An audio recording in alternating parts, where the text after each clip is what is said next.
Move this over here. How's everybody doing? Hey there. No one's on yet, but I will start talking because some people have watched from the beginning.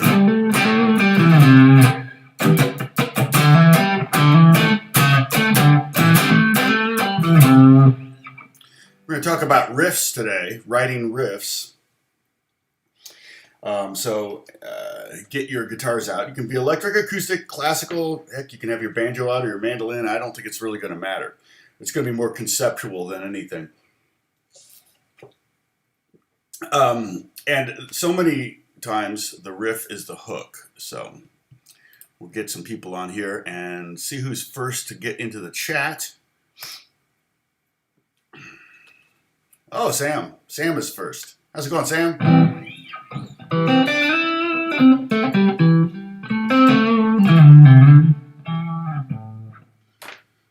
Let me get fine-tuned.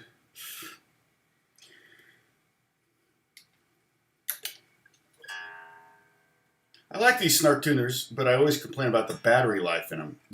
I don't think they have an automatic shutoff like the IntelliTouch did. These guys, but they don't make these anymore. I really like these. I mean, I don't think they'll ever go bad as long as I put a battery in it. They work great. Unless I dropped it or put it in water or something like that. Hey, Dennis. Oh, did they win? Sorry, I don't really follow college football. So they made the playoffs. So they're going to lose to Georgia or to who are they going to lose to? Georgia or are they going to lose to Alabama? Sorry, I'm just speaking truth to power. Truth to less power. Jerry Johnson. I know a couple Jerry Johnsons. I don't think you're the pastor at Lake Avenue Church, though. I wonder if Jerry's still there. I wonder if Jerry's still alive. Hey, Bruce, good to see you. Man, I could be using your cigar box guitar right now. I'm doing a whole... I'm writing for a new show, and it's a show about gold diggers. Not gold diggers. Not like women gold diggers. Like actual, like panning for gold. What was it? What was the term they used? The common term. Oh, hold on. I'm getting a bunch of emails. Okay, nothing. Okay, nothing critical here. All right, what was the term? Oh yeah, gold mining. Duh. So it's a gold mining series, reality show. So I'm doing a bunch of. I mean, I have it open right now. Yeah, like. Oh wait, how many have I done? I've done 4 so far. No, 3 so far. I'm on my 4th. So I just writing a bunch of cues for that. Maybe later I'll play it. It's kind of irrelevant to what we're talking about in some ways. Writing for TV is totally different than writing songs. Writing for TV is about kind of creating a mood and giving enough elements for the video editors to kind of pick and choose what they like. So. Sam, sorry. I hope I'm wrong. It's been a long time since there's been a national champion, a Big Ten national champion. I don't even know who's in the Big Ten anymore. They keep changing those things.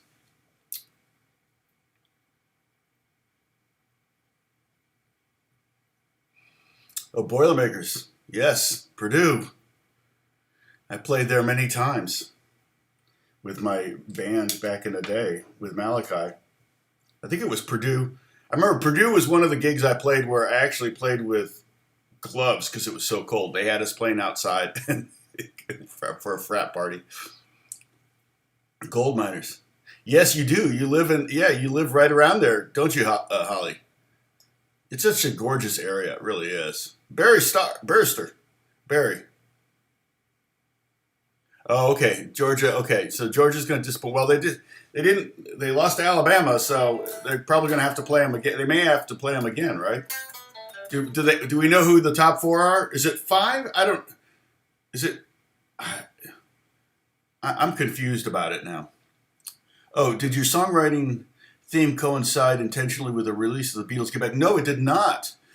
But I'm loving it. I'm almost done. I'm going to do a video on my thoughts on it. Um, and and then,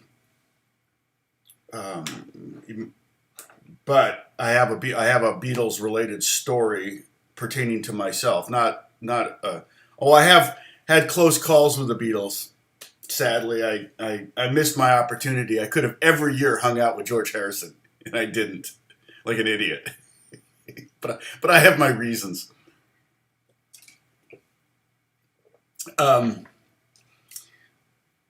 And I'm growing in respect of George Harrison too. Although the documentary, I don't know how many of you have been in a band, but the dynamic in a band changes. I remember one of my first, my second band that I had when I came to LA. Kind of I didn't do any cover bands, all top 40 bands. It was all original bands. Once I got here, I said I'm not gonna do something I could do in Indiana. And cover bands was the only way to make a living in Indianapolis. But in LA, a lot of bands launched their careers from here, and that was what I was hoping was to be the next Police or the next U2 or something like that. But we kind of had a Police band. But once the lead singer got engaged, it was pretty much over. Getting them to getting rehearsals for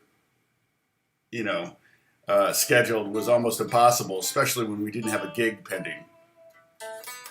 So that's Arkansas Tech. Oh, is that what that means, Vark Tech?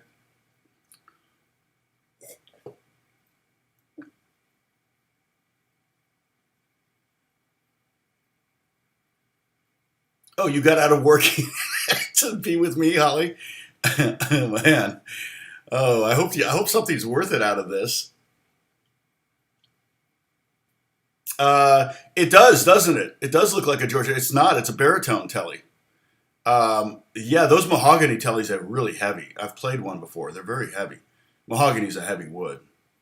What guitars are made out of mahogany? Well, do I have an acoustic made out of mahogany? A lot of, like the entry level Martins were mahogany, but of course it's very thin wood. But a solid piece of mahogany can be very heavy. I actually have a friend that's starting a new guitar company. He's going to start building guitars, and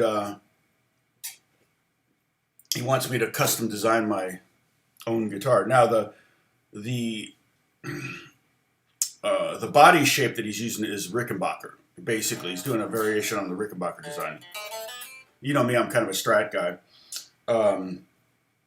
So I'm trying to figure out, in fact, I was asking Alex, what do I want in it? Because I've been playing for so long, I've wrapped myself around this design. Now this has humbuckers, and this is stock. It came with the humbuckers. It has the hot rails, or the blades, the dual blades or whatever. But this is stock for the G&L guitar. It's a G&L Legacy Special. I got this in '97. And it's, I've kind of wrapped myself around the Strat sound and design. And it's just what I'm used to. Anytime I pick up a Les Paul, the SG is not bad because it's a little bit thinner sounding than the Les Paul. I think part of it's the pickups I have in it. I have Antiquities, Seymour Duncan Antiquities, I think, are in it. I didn't put them in; they came that way. But the Les Paul body shape doesn't fit me. It's heavy. The fretboard. See, again, the fretboard has and Bruce, you can help me here. So I like some radius on my guitar, electric guitars. Okay. Strats are harder to play than Les Pauls. Les Pauls have a flatter radius. The number is bigger. If you imagine, I think the number comes from this. The radius is the distance from the center to the edge. Is that right? So a 12-inch radius on a circle would be like about this. So the circle's going to be about this big. So if you imagine the circle, and you imagine cutting out about a next width amount of that circle, that's the radius of the fretboard. Okay. So the bigger the number, the flatter the radius is going to be. And so, like, I think Les Paul is 12 or something, and then a Strat is like 9 or anyway. Strats you have to work a little harder to bend. You know, you're bending uphill. Well, the problem is when I pick up a Les Paul, I'm so used to bending uphill that I overbend. I tend to go sharp on Gibson electrics. And I have friends that have 10 Les Pauls, and I'm like, why? But they're just Gibson people. They just love Gibsons. So, oh, interesting. I've not heard that. When you start one, finish it. Boy, I tell you, I got books and books. I got a pile probably 2 feet high of books of finished and unfinished songs. The problem with the finished songs is they're kind of hidden among the unfinished songs because it's like a 10-to-1 ratio. You get a concept. Usually it's a lyric concept. Sometimes it's a melodic concept. And you try to write down any way you can. Hey, Pepper, good to see you. Pepper saying hi to everybody. Oh, hi. Holly's like, I should greet Tom, too. Yeah, Jerry Johnson. Welcome, Jerry Johnson. AJ's in the house. Yeah, that's not necessarily bad advice, but it's kind of like I guess you could probably equate writing a song with painting a room. Don't leave it half painted, right? Finish it. Even if you don't like the color, finish it. Just do it. But that's my problem is I start writing a song and I don't like the color, and so then I just leave it alone. I turn the page. It's just too easy to go blip like that and start a new one. How do you like my analogy? Or not allegory, analogy. I think that's right. Holly can help me here with my English terminology. Where's Catherine? She can totally help me. She's a professor. Catherine, we haven't seen Catherine in a while.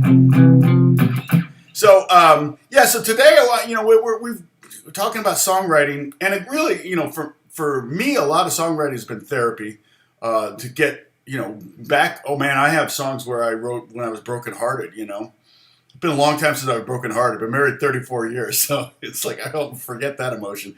I have one of the artists I'm working with.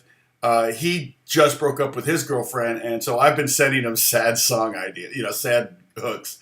One was open D tuning thing I did, and I think I played that for you last week, but or kind of played something similar to it. I don't want to give away a hook that I just sent to an artist, but yeah, that Cherry Burst Les Paul. That's a great. Yeah, I had in my youth. I think it was. We'll see. I bought it when I was 15, 16, something like that. I mean, I have pictures of me in my band playing it in high school. So I had it in high school, and I traded it, I think, for my G&L that I don't have anymore. No, not.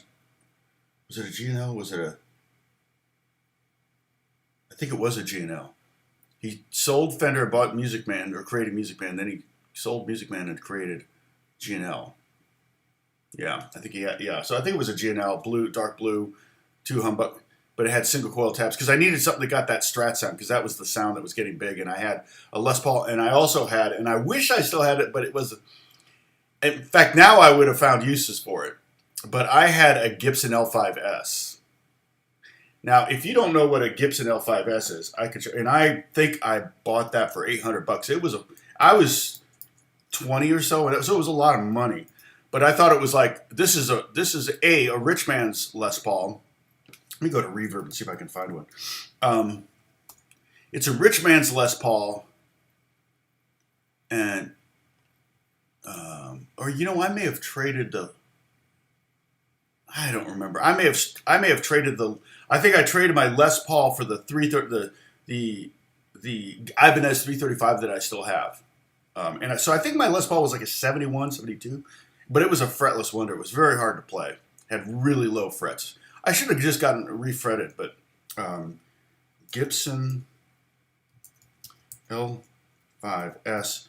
So this is like and mine was blonde. Most of them are, so they're going for $5,000 now. But mine was like, this one, this one's going for $6,400. Well, that's what they're asking for. Let's see if I can find one that's like mine. See, I don't see a blonde one anywhere. That might have been really rare. Sunburst is really coming. Here's one for $8,000. Dang. Yeah, I mean, that's why I don't get rid of anything anymore because I regret it. The only thing I might do is is to. I wish it was like I'm not famous. Alex talks about this all the time because what I should do is right before I get famous. I love how I make his voice sound when I imitate him. You know what I should do? But anyway, but he thinks I should buy something like 1 million of this pedal and then use it on a hit record and then start selling them and just get rid of them. And say, oh yeah, this is the pedal I used on and then create a shell business, a shell company to sell them for an inflated price. We've got a pedal that we've been using like that. That we're like, eventually this is going to end up on a hit record, and I've got like a bunch of them that I got for $50, but it's just because they're made of plastic and I'm afraid they're going to break. I love that pedal.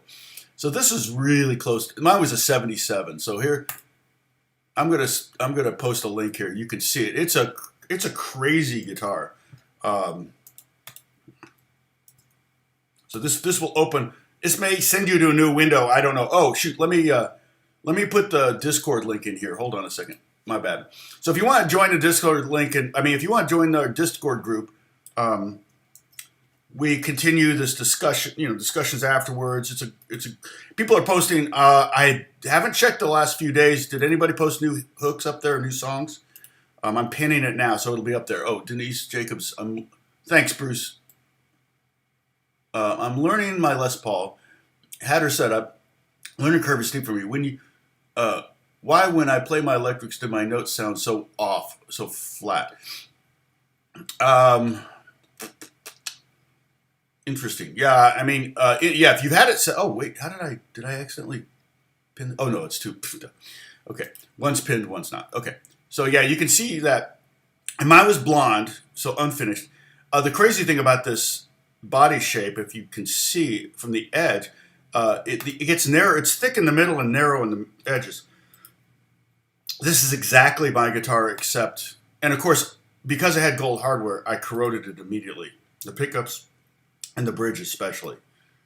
Because I rest my hand on the bridge a lot of times, so it just gets corroded there. See, chrome doesn't do that. It's the cheesy gold plating that does it.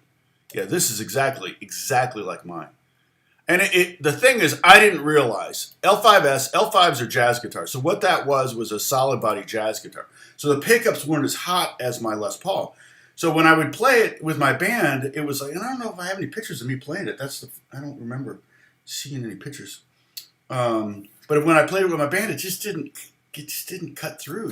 I wasn't using it right, and so that's kind of why I got rid of that guitar. It wasn't really serving a purpose. So that's the one I traded for the GNL, which I actually sold for $500 later. I'm sure that the store was like thrilled to get it, just like the store that traded me my Gibson for the Ibanez was thrilled to get the Gibson. I wasn't much of a nameplate hound at that point. Well, I'm still not, but if a guitar works for me, I mean, I use Squires for records. So what do I care? But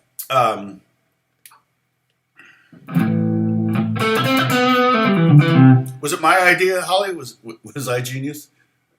Who is genius? Oh, we're gonna get there, James. Sorry, we're gonna get to songwriting.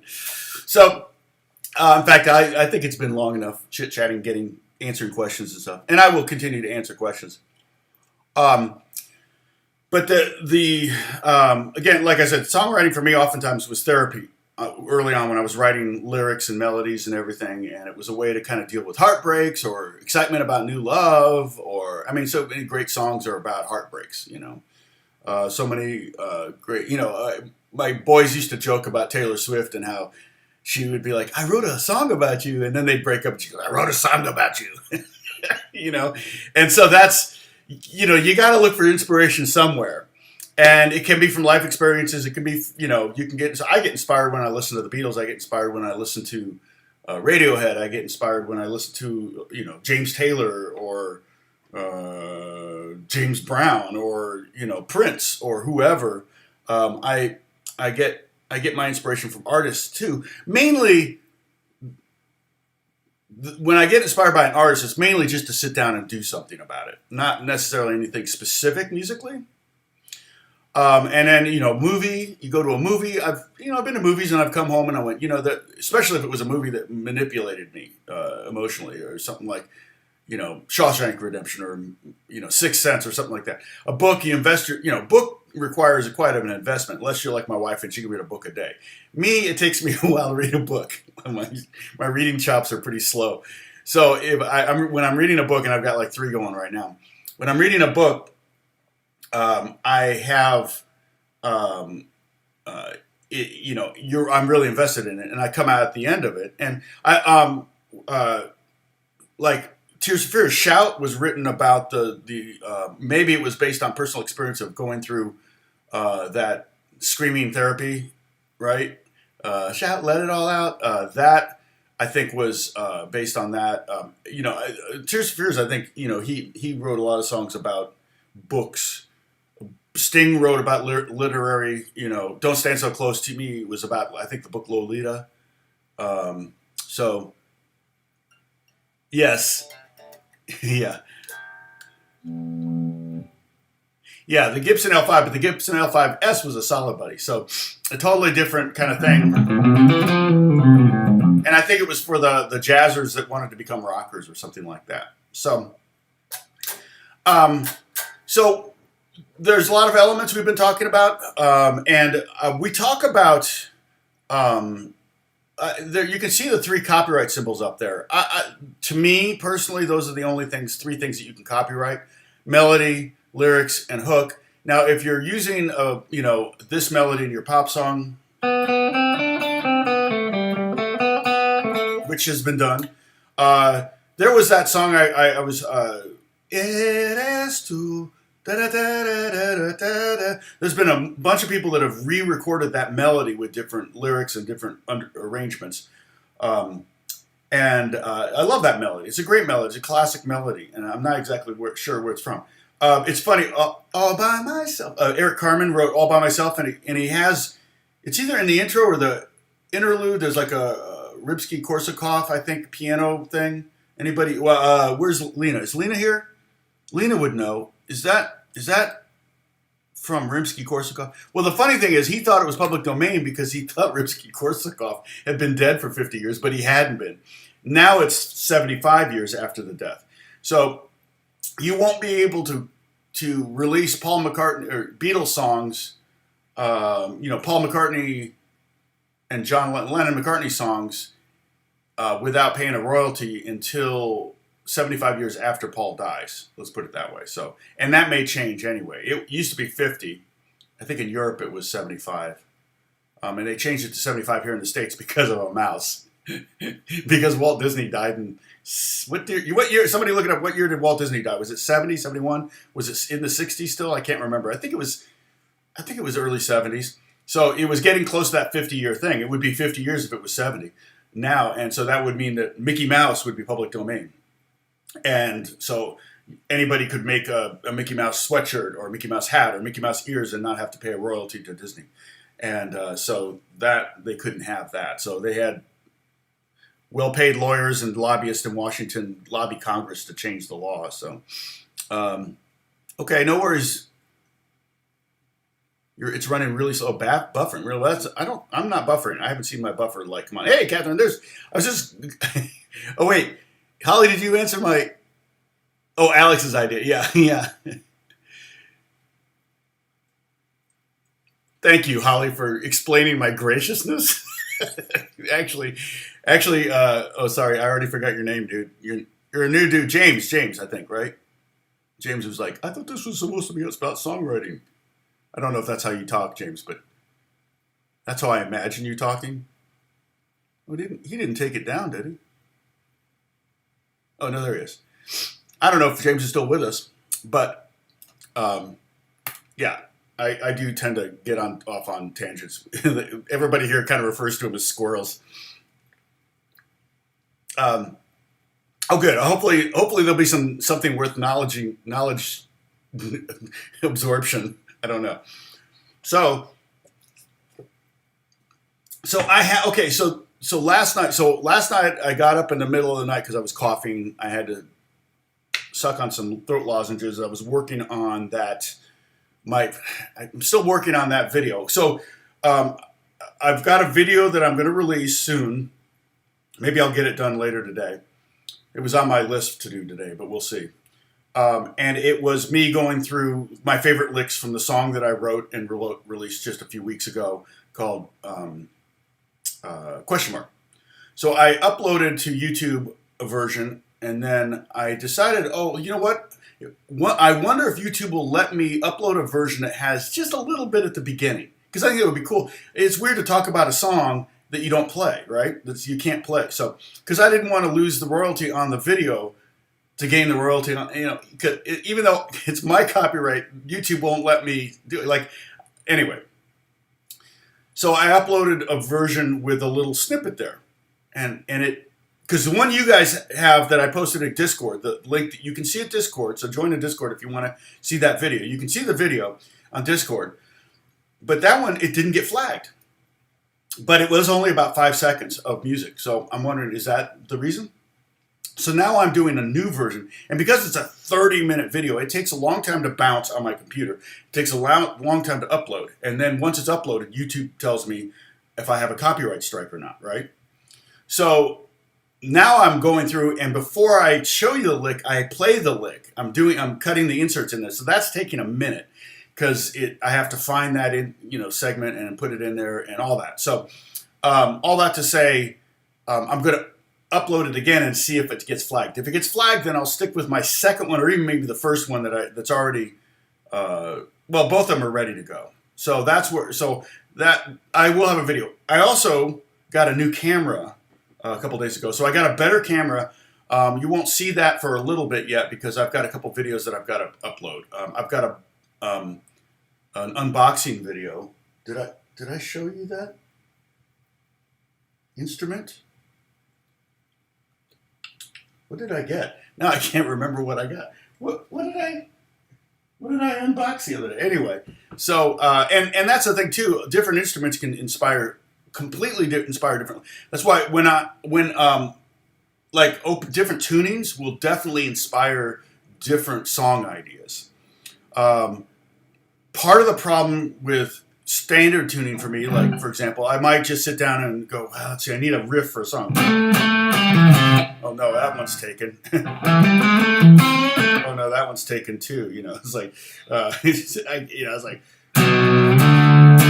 no, that one's taken. It's like, but if you mess up the guitar to something you don't know, then you're more likely to write a hook, a riff. We're talking.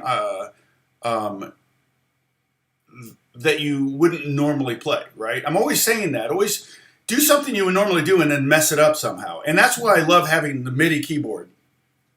I can take, and I got a really weird piano sound up right now. Where is it? Oh, maybe it doesn't sound too weird. Oh, it's muted. It kind of sounds like it's underwater. But you can take that, okay? And that's just a A, B, C, C, D, E, F, G, 1, 2, 3, 4, 5, 4, 3, 2, 1. You can start with that, and you got it in MIDI, and then you could change, like, reverse tune.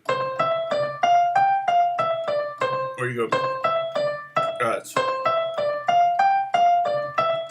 and now you got a new melody that you wouldn't have normally done, or you might go,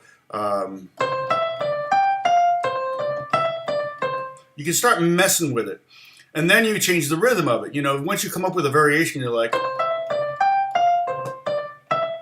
let's see, what did can you guys all hear that? Once you come up with a variation that you like, now you can start messing with the rhythm.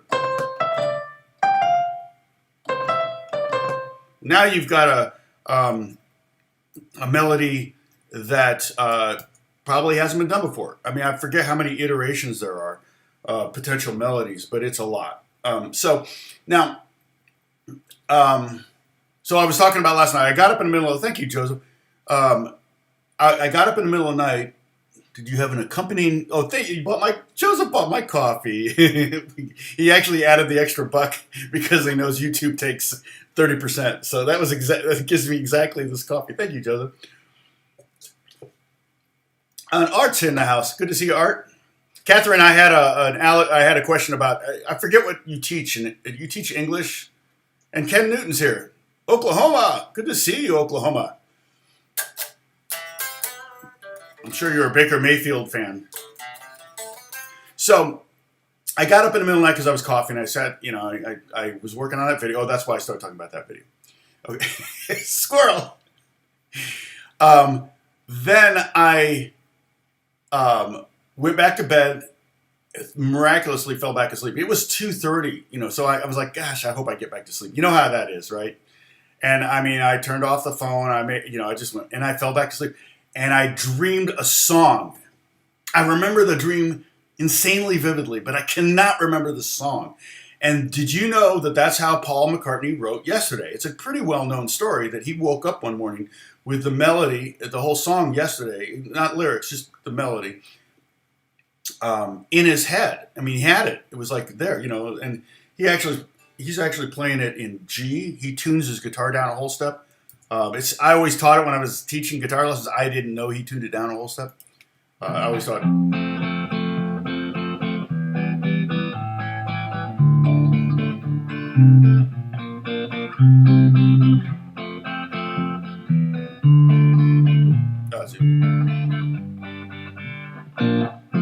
It's a brilliant song, and actually. As a kid, my favorite song, the first song I ever performed live I did it with a vocal group when I was 8 years old. I created like a 9-boy choir, and we sang it along with a record, an instrumental record, for a show, for like a talent show. It's in grade school in Washington D.C. of all places. So, anyway, it was the first time I ever performed in public. And to this day, it's still one of my favorite songs. But actually, but he had that whole song in his head, and he didn't have lyrics, so he called it Scrambled Eggs, because it was something they only had in America, and they'd been to America, and he saw Scrambled Eggs. Oh, how I really love your legs, is what he said the lyrics were at first. So I had yesterday. So I'm in my dream, and this is a really rare way to write a song. Okay, in my dream. I'm in an auditorium.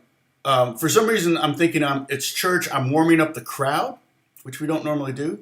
But I'm singing some song. I start singing this song that I wrote, that I was working on. I tell them I'm working on this song, and I start singing it.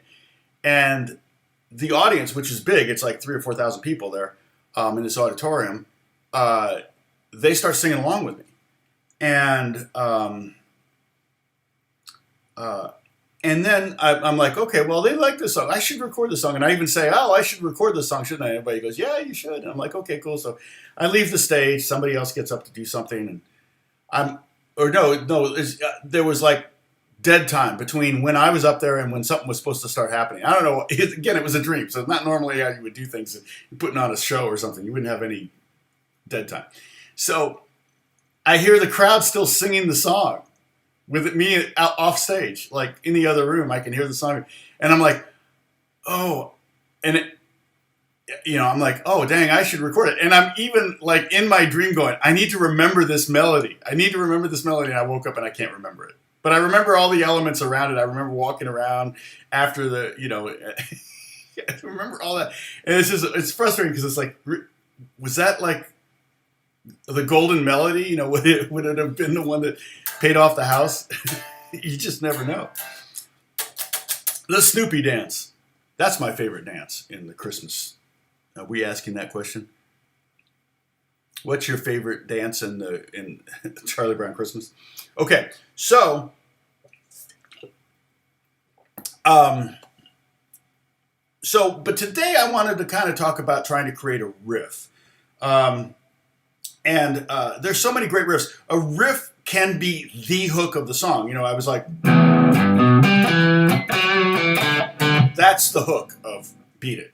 Okay? It's the first thing you hear. Well, almost boom, boom, boom. You know, that big sound at the beginning that probably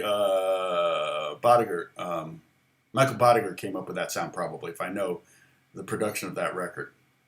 Michael Bodiger is a great synth keyboard player here in town. And Steve Lukather played rhythm guitar and bass on that. And then, of course, Eddie Van Halen did the solo on Beat It. But you get to the chorus, beat it, beat it, beat it, beat it. It's kind of a boring melody. It's kind of what I might call a shout chorus, where you're just saying the name of the song over and over again. I don't know if you make me want to shout. I don't know if that's where the term shout chorus came from. But a shout chorus would be if you didn't have any ideas for the chorus and you just went, we're just going to shout something, for the chorus. That's going to be our chorus. Or it's going to be the same phrase over and over again. I call that a shout chorus. It actually goes back before pop music. I'm pretty sure the term shout chorus goes back like before predates pop music. It's probably a big band thing. Because big band, we used to have Pennsylvania 65000. We used to do that kind of thing where you shout something every now and then. And that might be the origin of the term shout chorus. If somebody wants to look it up, we can copy and paste the Wikipedia link in here. But I Got a Feeling it's a great song, yeah. Oh, you're saying, oh,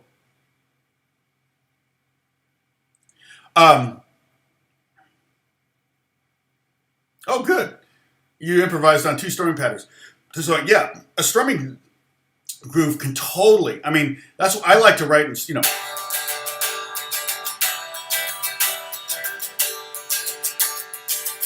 I love 6/8. 6/8 is so inspiring. You can write you can do a lot of rhythmic displacements and rhythmic variations in 6/8 that I really love. In fact, I'm writing a song right now for that TV show in 6/8. And so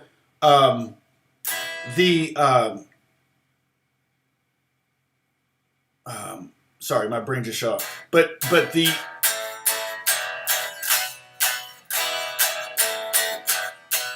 was I talking about? Sorry. I got distracted. Joseph, you distracted me. No, that's not true.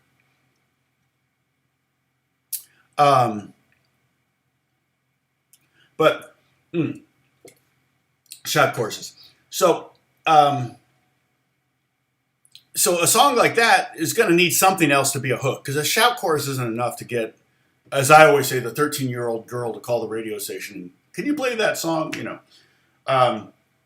And so, for me, the hook for Radiohead, Creep was, that was the hook. You know what I mean?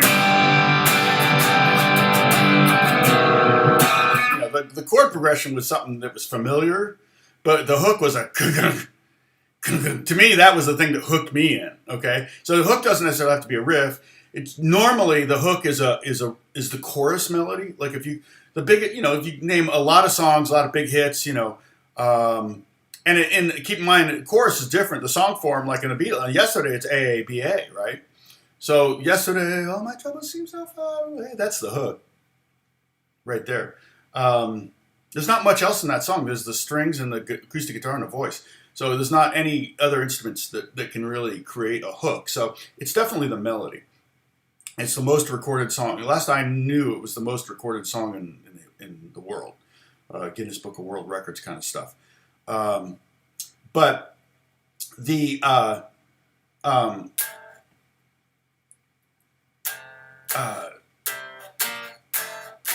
so a lot of times the hook of a song, like I said with Beat It, or Day Tripper, yeah. If that song didn't, so in other words, if Day Tripper didn't have that guitar hook, if it just started with,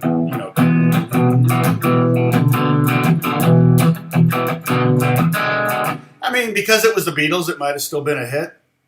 But it was the hook. It was the riff that was the hook. Okay? So sometimes I think you can intentionally write the hook of a song. And what's funny is that song, the song that Bieber came out with, it was Kid Laroi and Justin Bieber. Charlie Puth wrote that piano part. Kid Laroi wrote the top line on that. But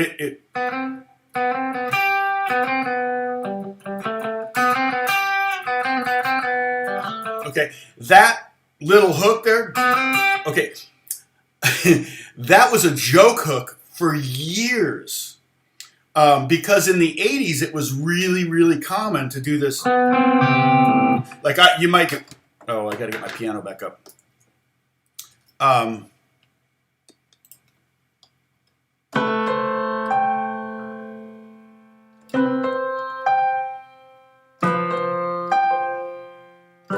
Right? You might do something like that. There's a billion songs in the 80s that did that. And so in the 90s, if you ever wanted to be cheesy, you would, you know, if you're in a band and you were like, you know, you're just kind of like, it was, especially at church, you know, church, we have a lot of time where we're underscoring something or somebody's praying or something, and we get a little bored, I admit it. And, you know, I might do something like, I might, oh shoot, now, dang it, I got to get my guitar sound back up. Yeah, I got to click on the track. Where is it? There it is.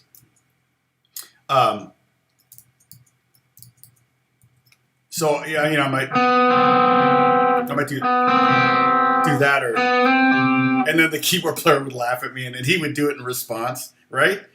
And yet, it's been long enough that hook that was so rampant in the 80s is no longer passe, joke, things like that. So, oh yeah, nice, Joseph. Yeah, and learning songs is a great way to kind of give you ideas for writing songs too, right? I mean, at least, you know, figure out patterns. Now, to write a guitar hook or riff, or a riff that becomes a hook, you might not necessarily originally intend that. Like, you might just start out with a riff. And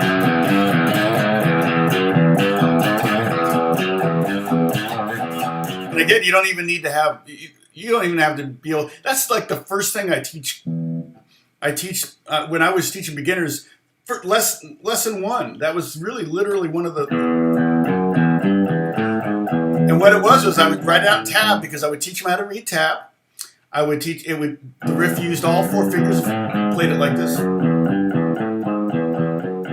Right? And it was familiar sounding, too, especially back 20, 30 years ago when I was teaching. Thank you... Like button hit. Thank you, Aslan. So you don't necessarily, you could write a riff on one string, okay? What you might want to do to start with is to let's use a one string example, is find the A scale. Let's take a major scale in this case. Peter Gunn doesn't use, that's Peter Gunn. Peter Gunn is using a chromatic scale. But if we were to do a major scale, it would be... No, we might not go all the way there, but we could do...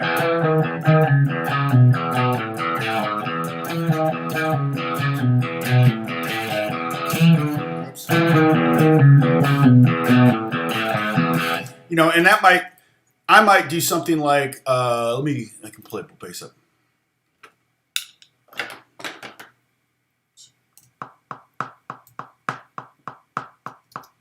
So then, oh shoot, I'm in 6/8. I can change this back. I don't need to be in 6/8 here. Okay, let me go back to 4/4.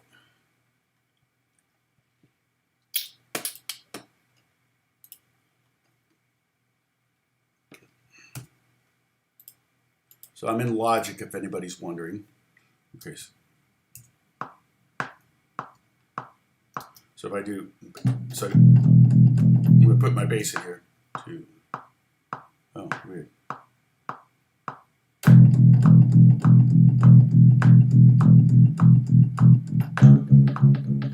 I'm going to do the standard 1/6/4/5.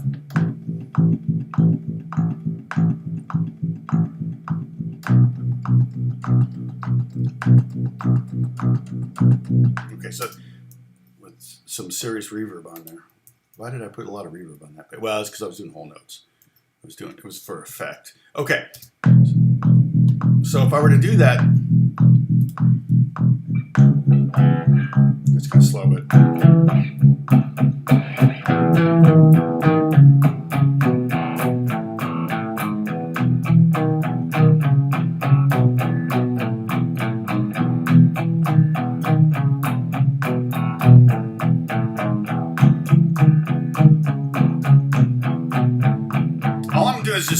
essentially doing a descending major scale 2 notes at a time. Okay, so I'm just doing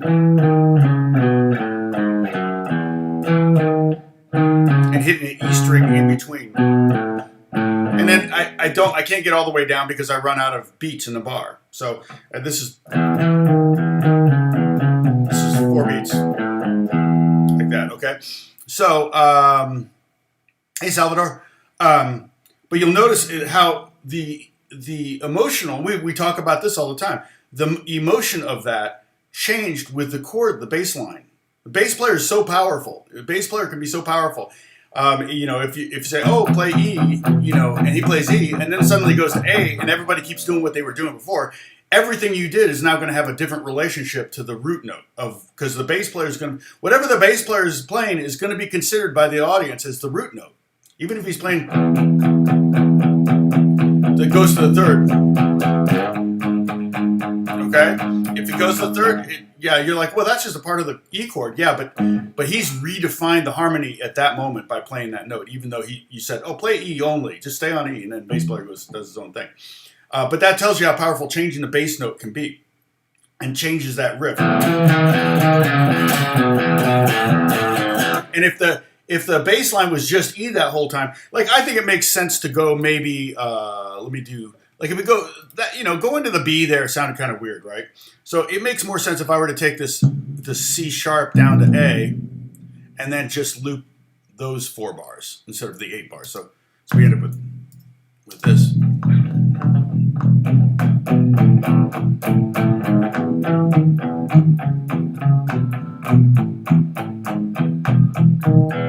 Can you hear that?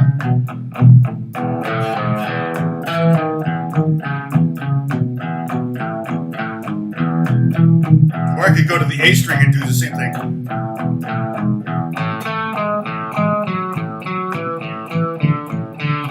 I would maybe play A leading because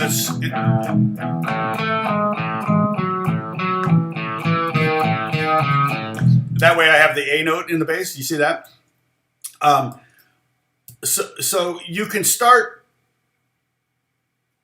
a riff with one idea, thinking, "Oh, this is the E riff," and then all of a sudden you change the bass note to an A, and you're like, "Oh, wait, I could kind of play this lick in A." See, I ran out of A notes. I could go up an octave.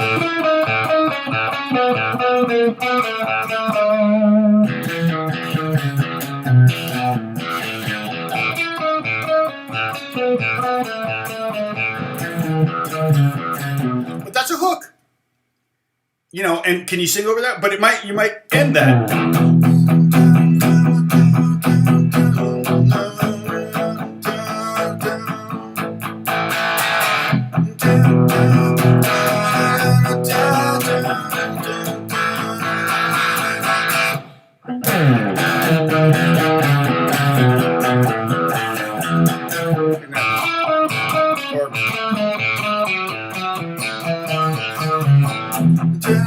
Go back to the verse.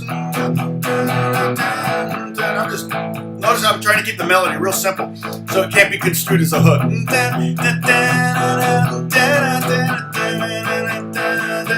Right? It's just 2-3 notes, real simple. And so, like 2-3 notes isn't going to make a hook. It's just not going to make a hook. It might. I've made the argument that no notes is a hook. A drum groove can be a hook. Right? I mean, I could make the argument that the hook of Rosanna is the drum groove, because for every record, for every single that record sold, they probably sold 2 more to drummers just wanting to learn that drum groove.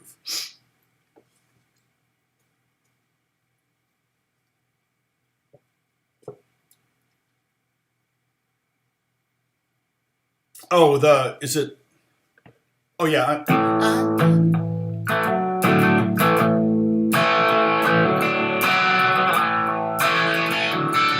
Oh, that. Yeah, I've done that many, many times. Yeah, I've got a few. Yeah.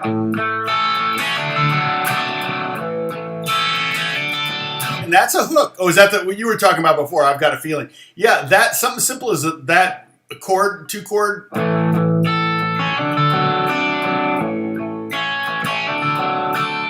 And just the way he plays it. I mean, it's so amazing to watch that documentary.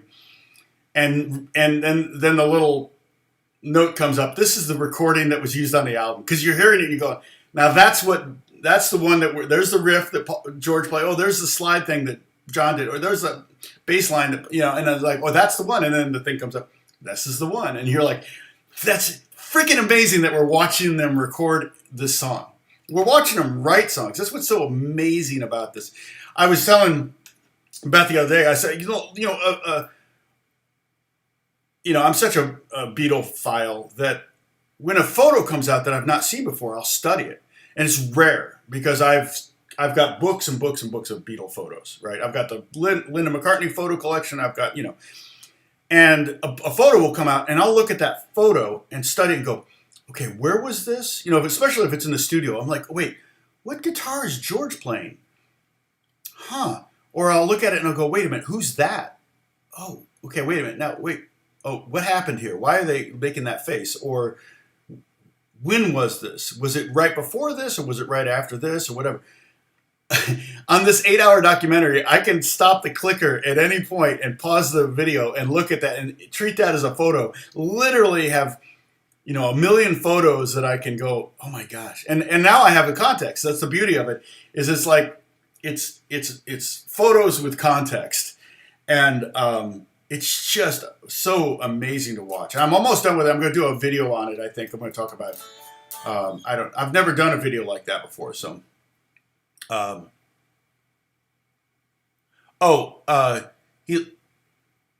liked the one I did in Drop D. Yeah, I did Drop D last week. Yeah, because and I think the artist, I don't think he has sent me what he wrote. I couldn't play it for you anyway. Sorry. He's signed artist, but he did say he wrote to it. And I was talking to him. I FaceTime him just to check in with him because he was depressed about his girlfriend, and I know how that feels, and it's like. You need to gather around your friends when they're down, And since COVID started, I've tried to go through my phone book and call someone different every week just to have a chit chat to catch up, and just to see how they're doing, And so I've been doing that for the better part of 2 years now. Bonjour, twangers. But yeah, that's a hook too. But yeah, you can. That's kind of a guitar riff hook, okay? I derived at it by taking a major scale. You could take a major scale. Yeah, that's a Spinal Tap hook, by the way. The Majesty of Rock. So, in classic Spinal Tap, sarcasm, humor, not sarcasm. What's that humor called? Let's write a riff, a hook, guitar riff, and they just do it in major scale, and they call it Majesty of Rock. And I think they harmonize. I think there may be harmonies or something like that, but it's hilarious. Classic Spinal Tap. I watched it. I remember I talked about this the other day. I watched it the other day, and at one point, Nigel's playing the piano and he's singing this. He Licked My Love Pump, I think is the name of the song. It's like this beautiful, he's trying to write this beautiful symphony or something. And a friend of mine who's a genius composer, classical music composer, he pointed out the fact that when he sings his lines, because he talks about, it's kind of like Mach, Bach and Mozart, kind of like Mach. And lines intertwining, like this. And he sings I think he says the horn, the French horn might do this. And he sings the root of each chord. He just sings the root. It's like the most obvious, boring grade school melody idea. He's like, it's like Bach. And he sings just the root of each note. That's what the horns are doing. Okay. Well, that's interesting. So yeah, that you could start with that. Okay, just I'm going open E, and then I'm going second fret, fourth fret, open A, and second fret. And that's the first 5 notes of the E major scale. I could change one of those notes and see what happens. I could take that F sharp and go down to F natural. now I've got almost something that sounds like Dick Dale, right? It's very, so it has more of a Hungarian minor, kind of a mystery vibe, you know. You can mix those notes up.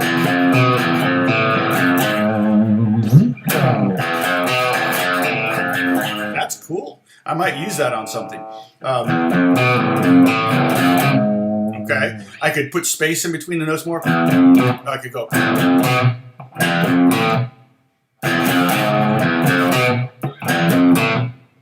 I always got a pulse in my head, so I'm hearing 2, 3.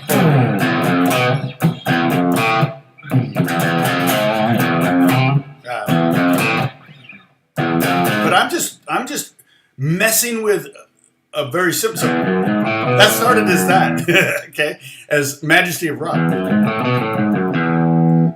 Aw. Well, there's a song you can write right there.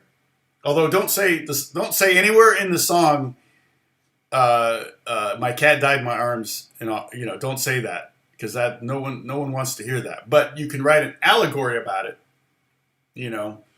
But that's lyric writing. That's a whole nother art form. We're going to talk about that too. Not today.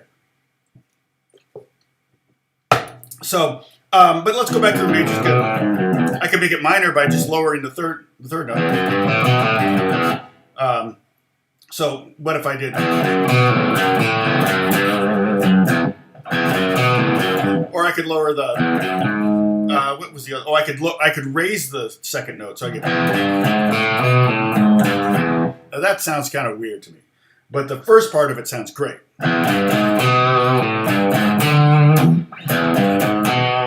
It's basically the beginning of Day Tripper, right?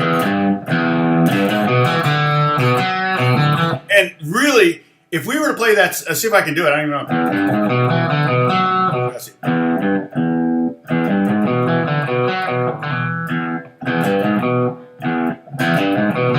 Gosh.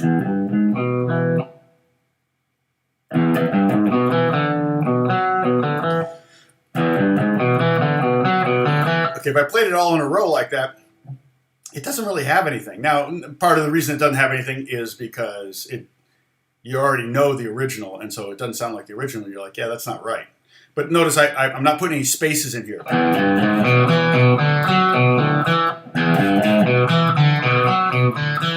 Okay, that's the Day Tripper riff played straight eighth notes, right? But you put a little space in there in the right moments, and it makes it a whole different riff.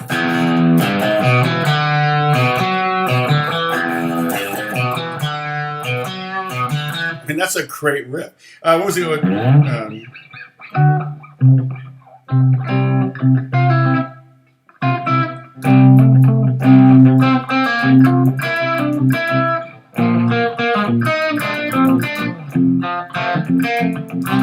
That's a great riff. I didn't really appreciate that riff back in the day because I didn't have play guitar when that came out.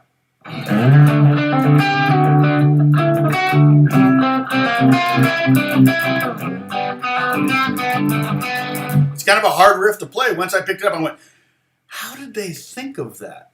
How did they think of it? And that's another example, like the kind of a chord riff, right? That's a riff that's based on like a chord progression, but playing around with it. Like, you know, it's like if I just went, that's not a hook. Going A, and the way I'm playing this A, just so you know, okay, get you some knowledge out of here. Okay, there's the A. 2,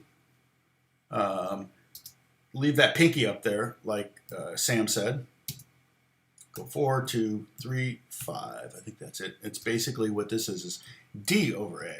So it's a D triad on top of an A bass note. Okay, so that's basically what I'm playing there. But just playing, if I went back and forth, just 2 strums of each,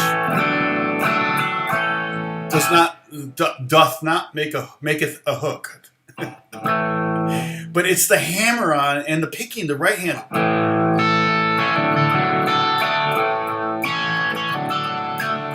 There's a little bit of a swing, a little lilt in there that totally came from Ringo. Not from Ringo writing that, working on that song in particular, but from them playing with Ringo for the last 10 years. For the previous 10, 61, 62 is when he, 62 when he joined. So they've been playing with Ringo, who's a very swingy drummer, for all those years. So their parts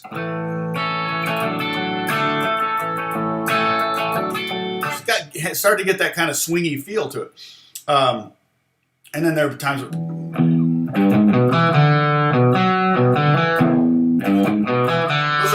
those are pretty straight 16th notes. Boom, eighth notes. If I were to swing it.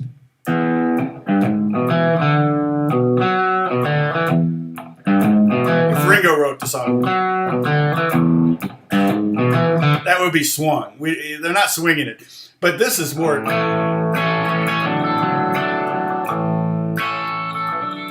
It has kind of a little bit of a swing to it. Not too much. It's a very subtle swing, but it feels a little uneven on the eighth notes, which gives it some feeling. Yeah, it is a G-shaped A chord. That's right. Knees hurt. Yep, it's based on that chord right there. You visualize. So we're back to Caged method. Okay. So a riff can be,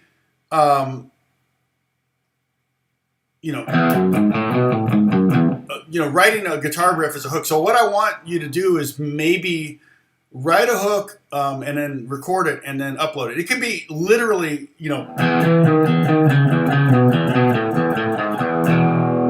that long, okay? But I want you all to write riffs and post them, and I'm not going to steal them. Next thing you know, you're watching like Street Outlaws, and you hear your riff on Street Outlaws, and you're like, wait, Tom, that's why he was doing YouTube videos? And Bruce, how far are we from 100,000? And I say we because it's a team effort. Me and 100,000 other people. When you start the process of writing a song, do you have to go to chords depending on the feeling you are going for? No, not necessarily. Not necessarily. It's yes. That's a tough question. Depends on the scenario. Let me just break songwriting into two camps at this moment. Okay, all right. I think I can, at least for me and pretty much everyone else, I can break songwriting into two scenarios, starting points. Okay. Intentional, unintentional. Intentional would be me sitting down, like I very, very often do. I'm changing guitar, so everybody take a sip. It's one of our drinking game rules. And sitting down and going, okay.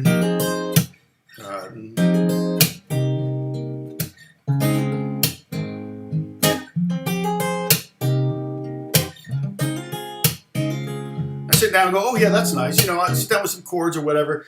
Somebody wants something kind of sad, or they want some jazzy, or not jazzy, but they want something R&B. Maybe they want something that's pseudo gospel, pseudo hip hop, pseudo funk, whatever. And I came up with this, and so this definitely came up with a hook. But I now that actually, to be honest, Catherine, that may have been fallen in the unintentional, because I may have been that hook. I think I wrote in church, and I back in the day, not that long ago, when I had my amp sitting there next to me. Now it's in the other room and it's mic'd, and so it's not making noise on stage. But when I had the amp on stage with me, and I would get there early to kind of get sounds and just kind of get some playing time in front of an amp, loud and all that, I would come up with some of my favorite hooks. The Justin Bieber thing, the Home to Mama, was written at church.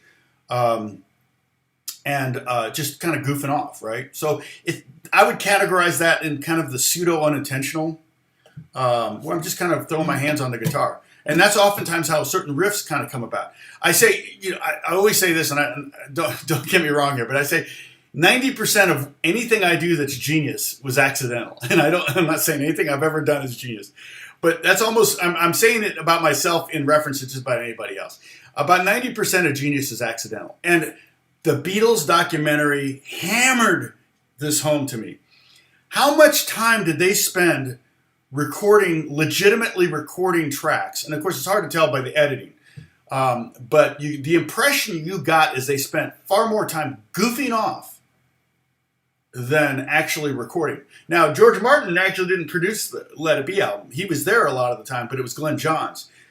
George, back in the day, might have said, "Come on, boys, we gotta record this," and they would have been much more businesslike and everything. But it's in that experimenting, that goofing off, where you come up with those unintentional hooks, unintentional chord progressions, things that you go, "Oh wait, that's cool." For me, it's oftentimes just getting the guitar in my hand and messing around.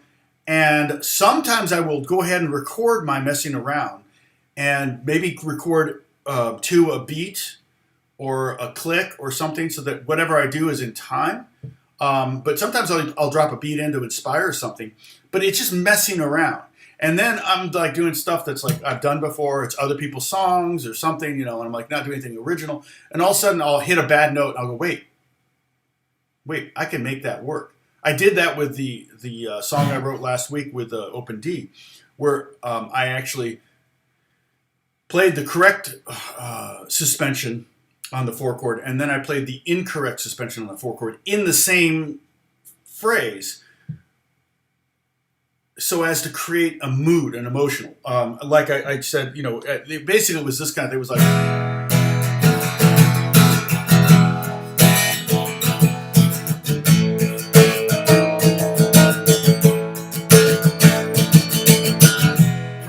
So the first time I played A, I played in the key. I'm in the key of E. I played the D sharp, that's sharp 11, which is correct, or sharp 4, which is correct. And it's that make you cry tone in a movie. If they want to make you cry, they always play the sharp 11. And that's in key of E. So that would be proper. And on the 4-chord, the sus is the sharp 11. But then I go like to the flat. To the normal 4. And that harkens to more of a gospel, blues, R&B vibe to play that note, okay? So you might...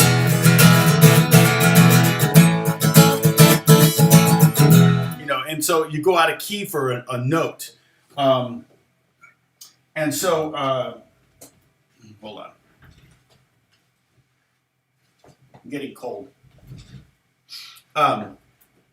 So that was, initially it was an accident.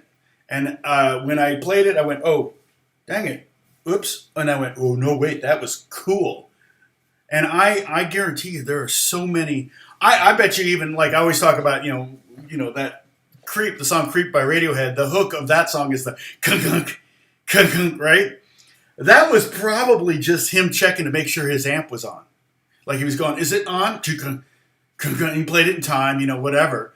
And then he probably fully intended. I've never heard an interview about this, but it was probably Johnny Greenwood maybe who played that, or it was Ed. What's Ed's last name? But he probably, he might have thought, oh, we'll chop that off because digital. You're recording to Pro Tools. I'm pretty sure they were recording to Pro Tools. Oh, they might have been doing tape back then. That was their first record. But he probably, when he did it, was thinking that,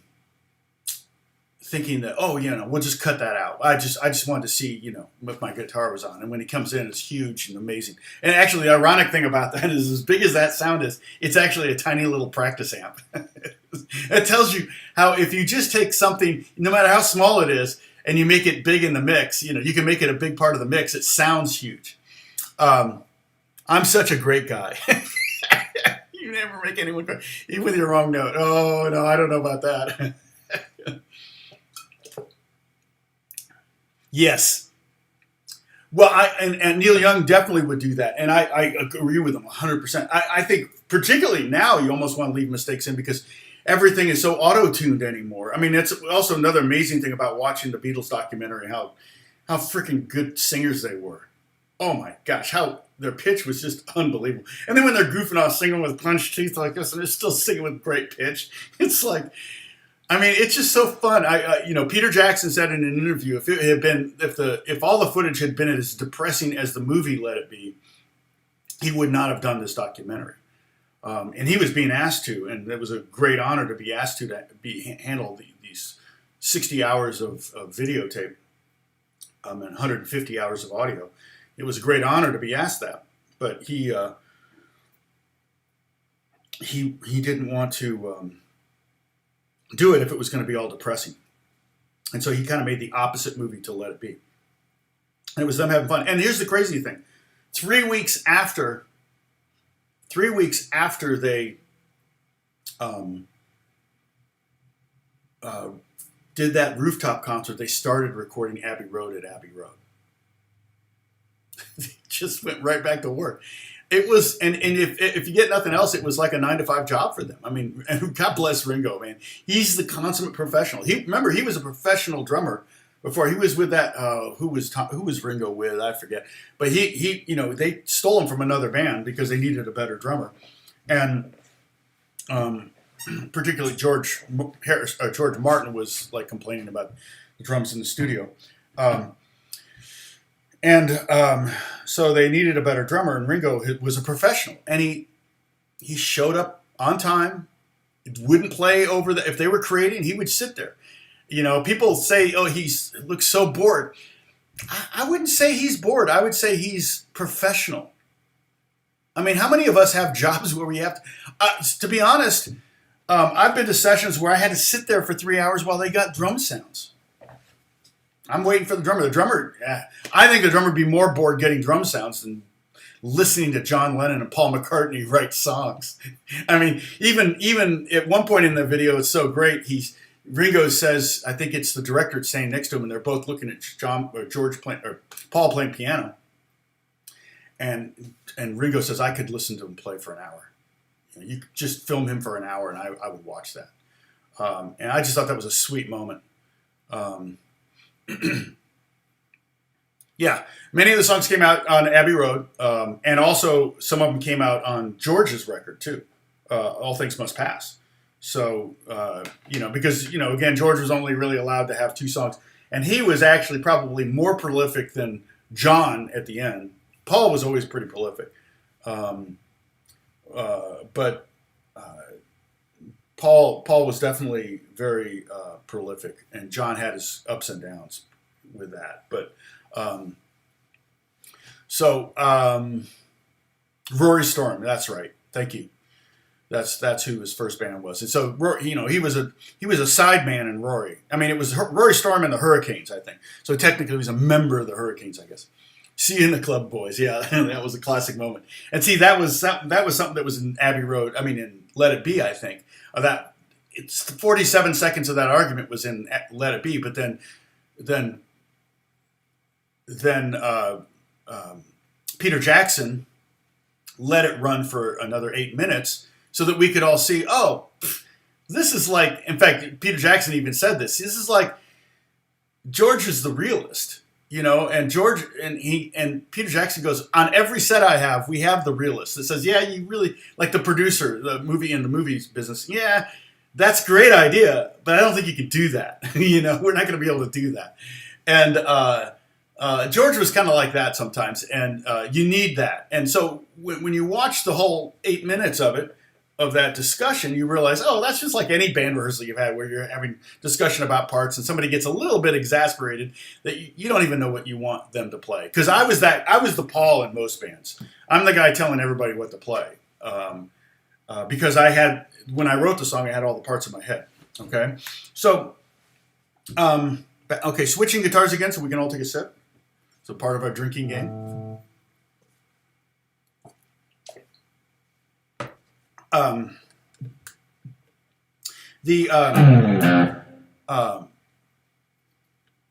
So trying to come up with a riff, you can come up with a blues riff. If you come up with a blues riff, okay, remember you can take it to the 4 and back to the 1 and up to the 5. So again, if I did a blues riff, let's say I did, so that, remember that major scale? Say I do.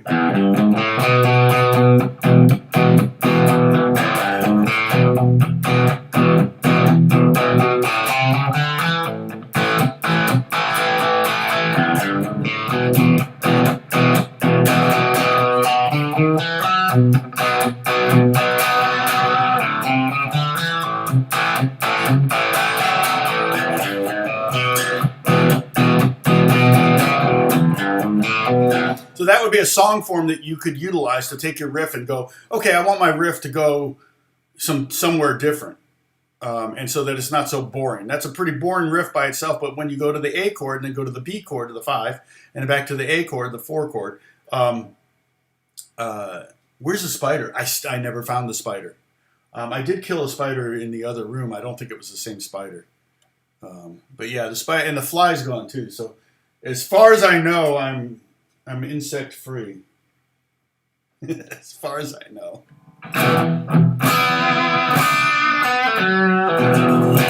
So yeah, so what I might do, and I would recommend this. Okay, I would recommend recording, maybe video record. If you have like a video recorder, you can use video record you messing around. All right, or audio record. Sometimes I like to video record something if I'm doing something that's a little weird.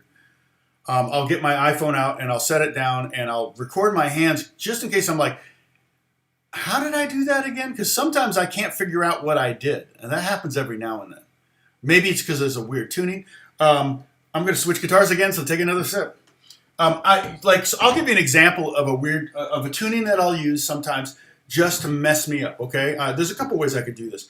I'll take that E string down to D.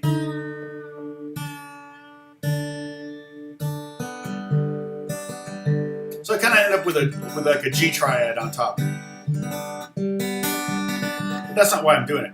I'm doing it so it messes up this chord. Like here's the E minor 7.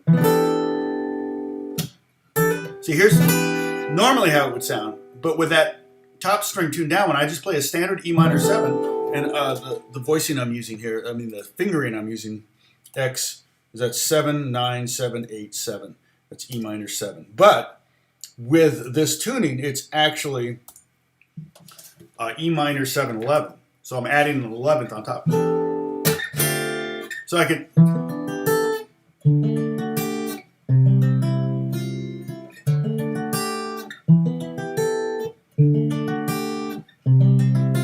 That's a little weird because that gets out of the key. This is right here. We're in the key of G because that's a G note there. This is F sharp. So get that nice. I'm just playing a standard D chord, right? But now this is not easy. This is like the B chord or the B flat, really hard chord to play, right?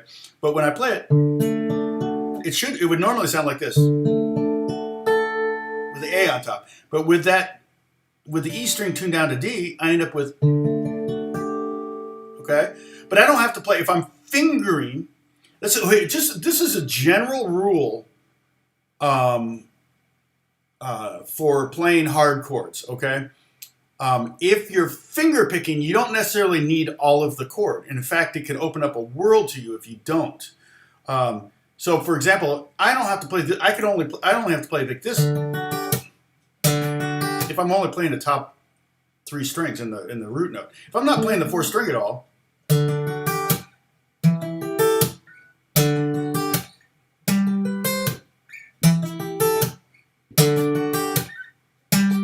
now right there, I've created a hook that I'm like, that I would never have normally done that, but I threw myself a curveball by taking one of the strings down a whole step. Now, let me go back up to E.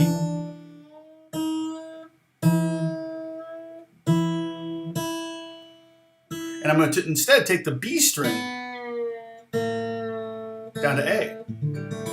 So now I end up with this weird G, A, E on top.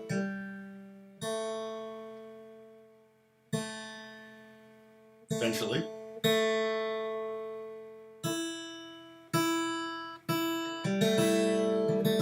So now when I play that didn't sound very good.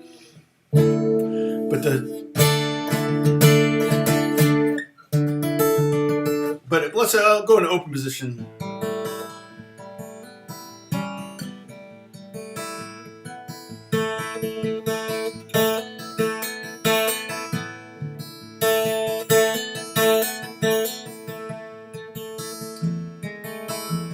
See, now I play the E chord. That would be a very, very difficult chord to play. It's super easy with this tuning. I'm just playing, all I'm playing is low E and then 1st fret on the 3rd string, open B string, which is now the A string. So I'm getting G sharp A, which is that that hook that I was telling you about in the 80s that was so prevalent, we made fun of it in the 90s, and now it's a #1 hit with Justin Bieber and Kid Laroi. The Kid Laroi, you know, they have it.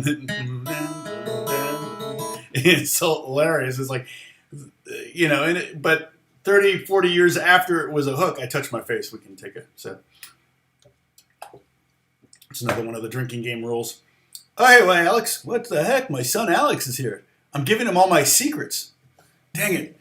Alex, you go away.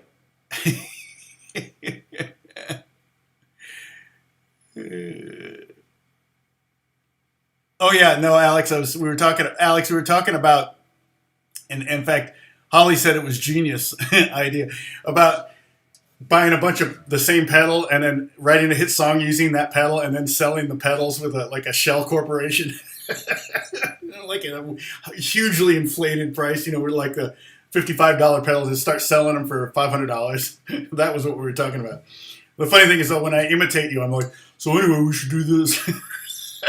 It's funny. Like, why do I always talk like that when I'm imitating the voice? That's how you and Jack talk. That's how Emma talks too. But yeah, so if you tune the A string down, you might. In fact, if I play an E6, what would normally be an E6 chord, that would be great because I go.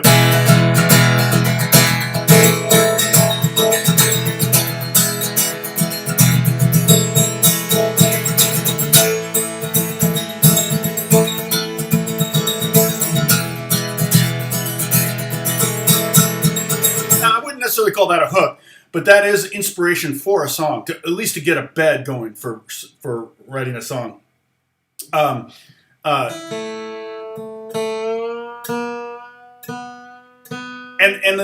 see, I could use my spider capo and just push down on string or whatever, but that doesn't do the same thing because that doesn't transfer up the fretboard. Okay, when you actually change the pitch of a string, and I don't really want to tune up right now. I just tune down. I want to break a string, but what would be another one? I could tune I just like the top two strings, messing with them. I could do both those. That would be too much to think about.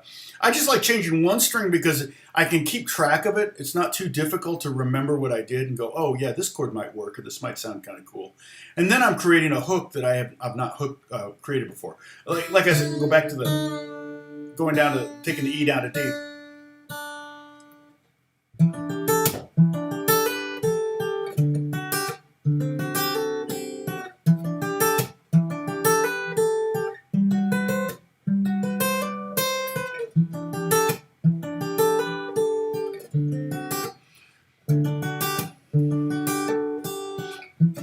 I could send that to one of my, it's a little out of tune, but to one of my pop kids, and they would probably be able to come up with something. If I was in tune. Just try to use my favorite IntelliTouch, which I can't find anymore. I have a million of them now. I don't think I've ever broken one of these tuners. They just use the standard, I think it's the 2032 batteries.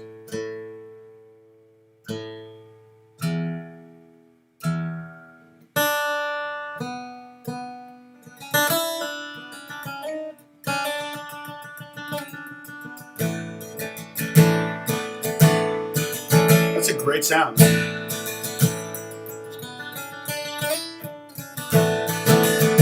And that's a hook.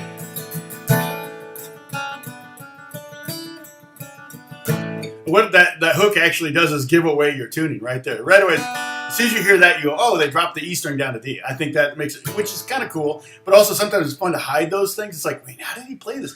People are trying to, that's what's funny too, is kids will come along and figure out your song, and they'll finger it some crazy way. They'll develop some huge brand new technique to play something that technically should have been impossible. I hear it with kids doing auto-tune stuff.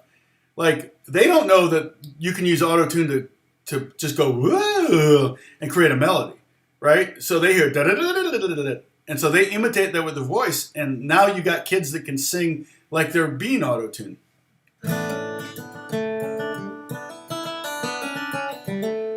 Oh, what songs use that hook in the 80s? Oh, I don't know. The one, Alex, I don't know if you can help me, but one of the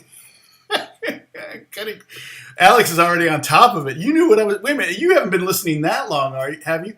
So where's my piano? Here it is. This is a weird piano sound right now, but.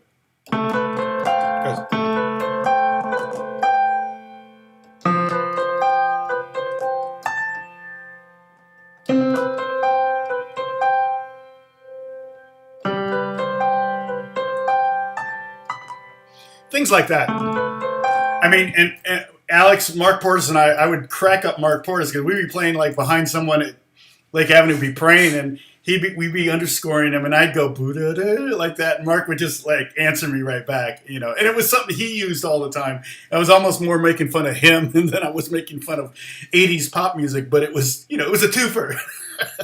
But yeah, that was the thing that.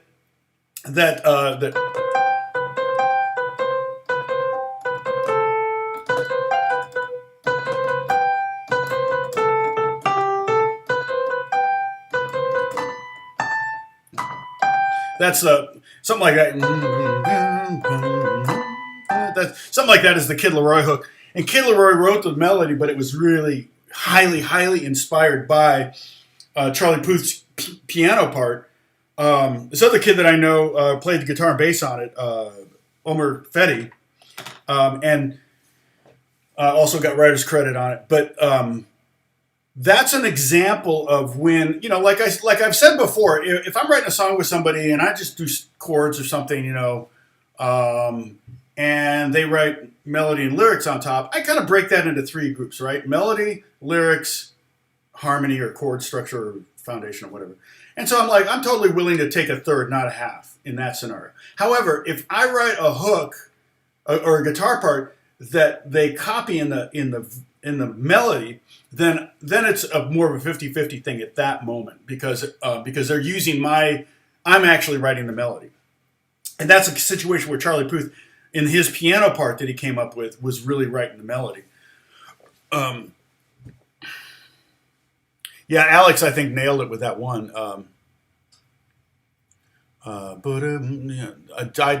Just died in your arms tonight by Cutting Crew. Be a classic one.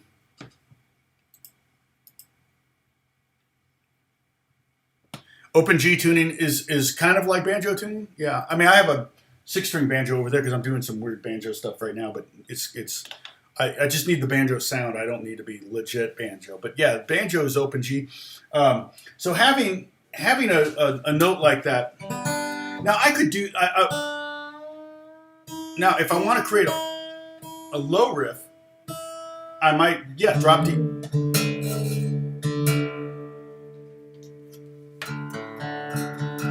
I might use drop D, and if I were to do the Day Tripper,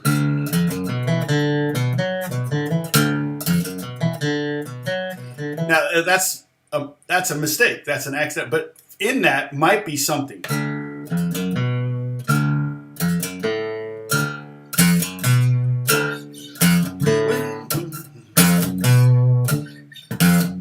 And that might even be something I go, oh, wait, that's a cool little. I'm going to the 6 instead of the 5. So I might go back to E.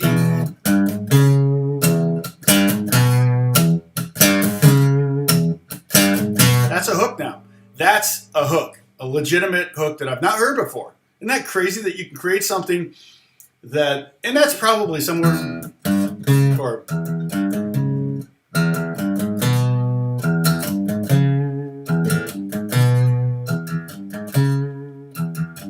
I wish I had a really nice 6-string mandolin, but the one I have is fine. And I like playing. I've been trying to work on my banjo rolls because that's the one thing, the most important thing with banjo is learning a bunch of right-hand rolls, forward rolls, backward rolls, forward and backward rolls, things like that, inside-out rolls, all that. There's hundreds of variations, but if you get like the top 10 down, you're pretty solid. And some of them are just, my hands don't want to do it. I don't know. If I were young, I see 10-year-old kids like rip on the banjo, but banjo is almost all right hand stuff. So yeah.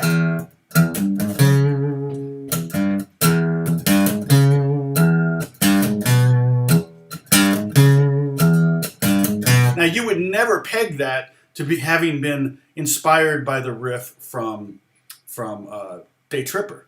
Okay, it's so far removed from it now but that's how did I come with? How did I arrive at that? Well, remember, it was because I played it with the wrong tuning. Another thing you could do is take a riff like that, move your hand up a fret. Now I'll do that with like Hey Sweet Joy of Man's Desiring if I just want to like make it sound like I don't know what I'm doing.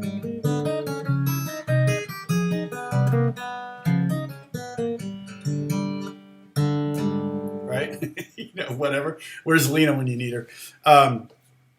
But just to be funny. But sometimes if you take a riff like that,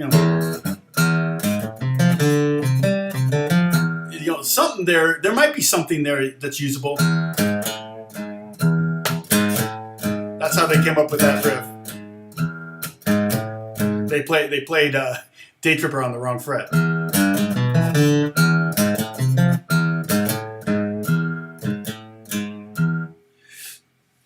Catherine, what's Catherine saying? Yeah, so and you don't need the bar chords. Well, and like I said, when I'm finger picking, I don't need to play the full bar chord. I only need to play, like if I'm playing, if I can get the bar and this note.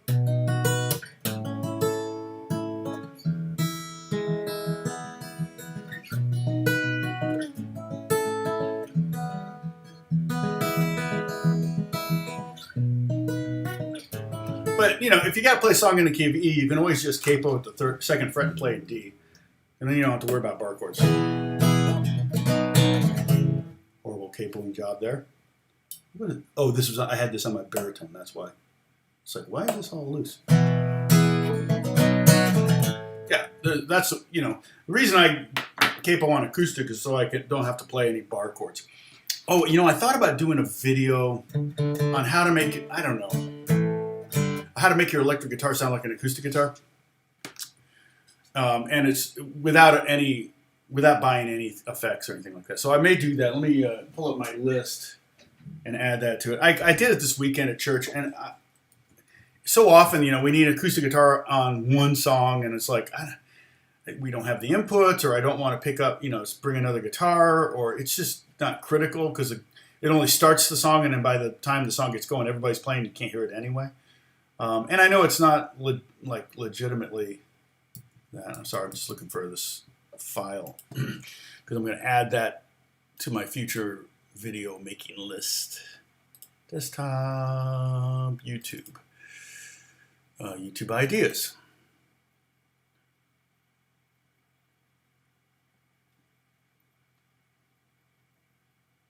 And it will be a heavily hated and disliked video if I do it, because there'll be a lot of people saying, well, I thought it doesn't sound anything like an acoustic. Why does my moron sound like Alex? How to make your electric sound acoustic. Definitely going to be one of my most hated videos. What am I looking for here? Format. No, I don't want strike through text. No, none. Thank you. All right. All right, back to you all. All right, what did you say? I guess Alex is gone. Oh, yeah, okay. So the fretboard radius, yeah.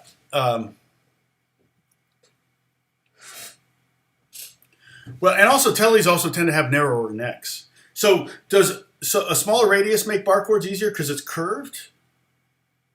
I don't know. Yeah, the radius, nobody has a 12-inch radius. 9.5. But what I described, I think, is how you can visualize it. Oh, man, is it late? It's afternoon. Yeah, it's not afternoon here. Okay, so and so we've been talking about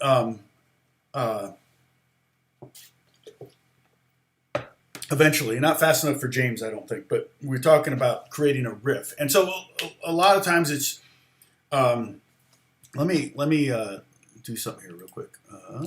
Duplicate this. Duplicate. All right. 4. All right. All right. So now what I want to do is I want to delete that.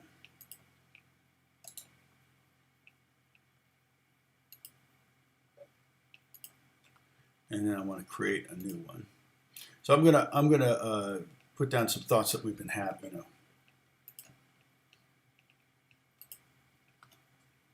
All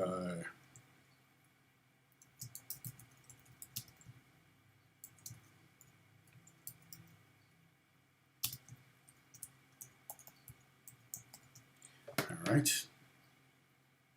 Okay. Make this much smaller. Oops. All right. Creating riff hooks. Okay, so so some of the, goof off, record goofing off.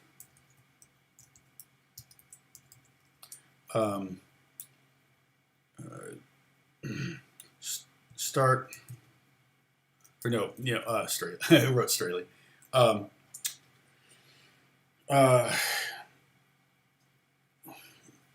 Modify simple idea.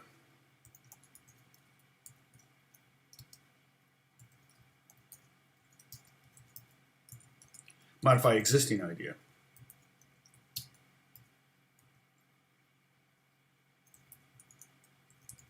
Is that right? No. There's no H exist. No. That's not right. Hey, Forrest, what's going on?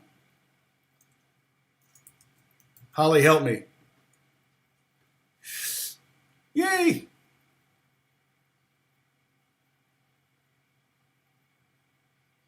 Oh, that's cool. That's awesome, Gary. I'm so glad you're gigging. I mean, just the gigging thing is a huge way to get better. Did you tell me that you've only been playing for a short while? 3 hours. Wow. That's scary.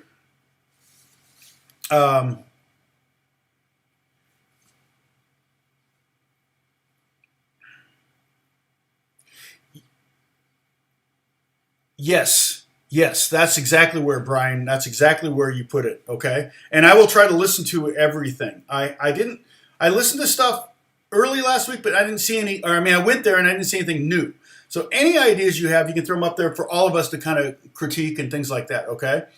And don't make it like a 42-minute diatribe, like riff fest. But that's another thing you can do. So here's another. Take a piece of jam. So another thing you can do, and I've done this with hip hop producers, much to my chagrin. But hip hop producers are known for sampling, right? Before I knew it was like that was how they. I knew that's how they did things, but I wasn't really thinking, and I was excited to be part of the writing process. I won't say who these producers were, but successful producers. But I would sit, they say, "Hey, just jam," and I'm like, "Okay, cool." So I'm just jamming away on the guitar, and they're recording me for like 20 minutes. Well, they've got 20 minutes now of little guitar things that they can snag. So you could play. I could play. Just goofing off, and a lot of times, if you're goofing off and you're just playing stuff you're not really so much goofing off. You're practicing. If you're goofing off and you're starting to, let's see, where's my amp? Boo-da-boo. There you are. If you're,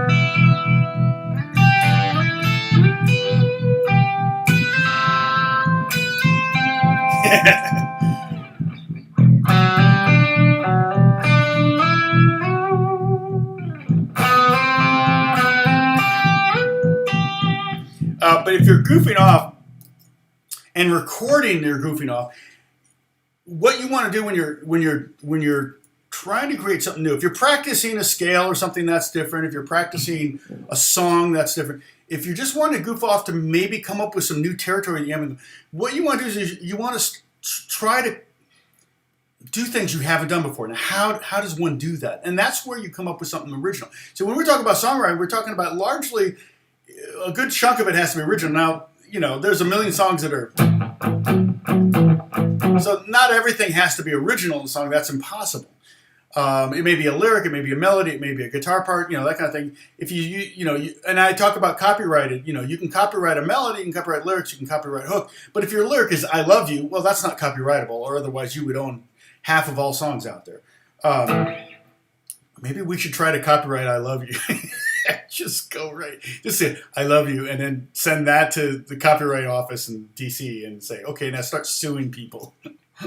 But then I would be no better than the estate for Nevermind. Okay, so but to start, doing things you wouldn't normally do, and you may not necessarily be in a key or playing along with something. You don't necessarily have a drum groove going. You're just recording, maybe not even a click.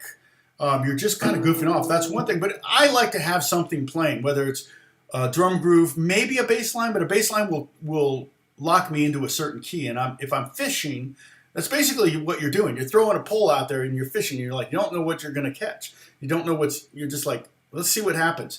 And so if I'm fishing, I might go, start going, okay, let me play this. Maybe only use my first and second finger.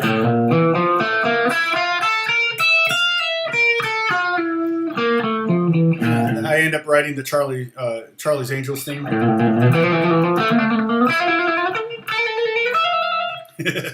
That's Charlie's Angels theme. Hey, Jake, what's going on? Mara, what's going on? Did I write the guitar for Future by JB? I don't know. What record is Future on?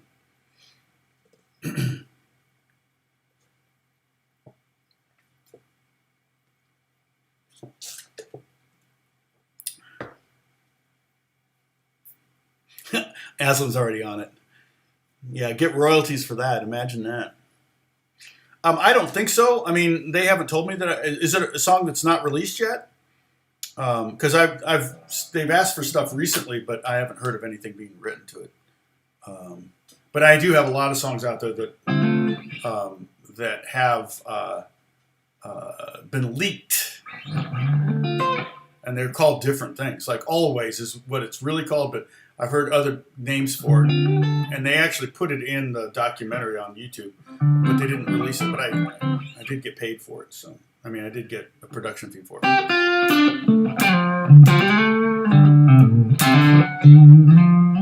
So yeah, so I might put on a groove.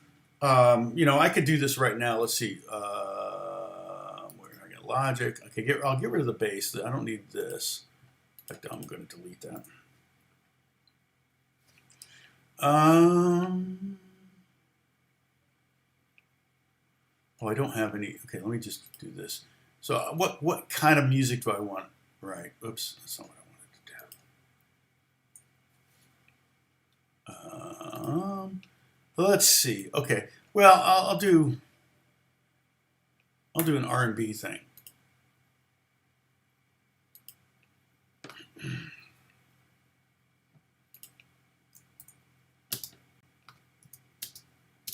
Okay.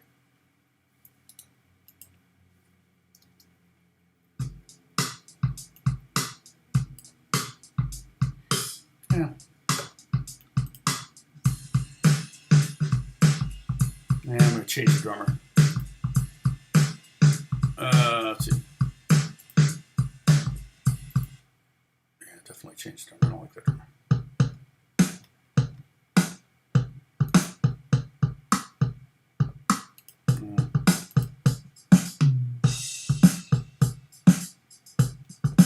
Yeah. I'm changing styles. Hold on. Going to hip hop.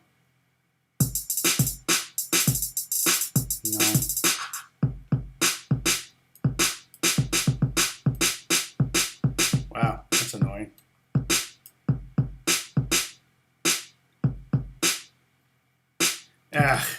I am not feeling it. Let's see. Let's go to rock. All right, we'll just go to hard rock. Do a hard rock thing here. See what we get. All right, I can work with that. Because I got more of a guitar, hard rock. Again, that's a huge part of sitting down and writing, okay? A huge part of it is starting with a sound that inspires you. Whether it's a guitar sound that inspires you,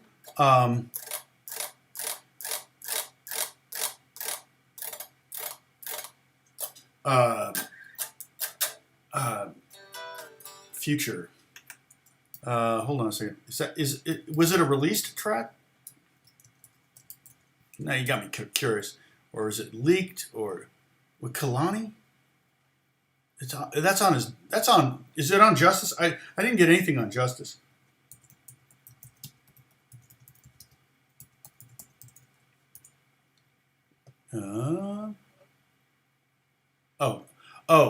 That song.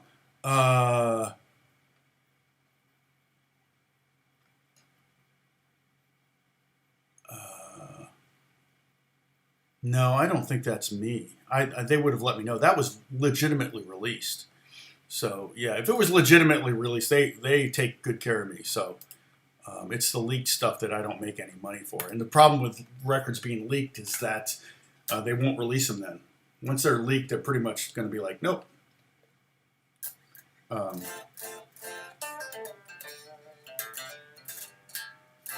don't know why these people keep putting VarkTech. I'm assuming they want me. Yeah, thank you. Vark.tech. I'm not going to go to Vark.tech no matter what you say. Sorry.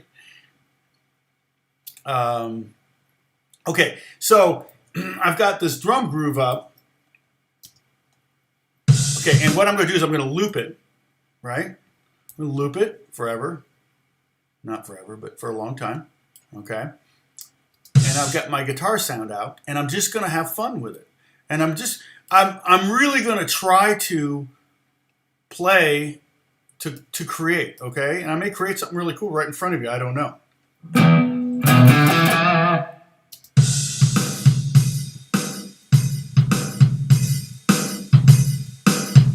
So, okay, wait. I got to do this again. For some reason, it didn't go into record. Okay, now it's recording. So now I'm recording just the guitar. So I've just got the guitar hooked into Live.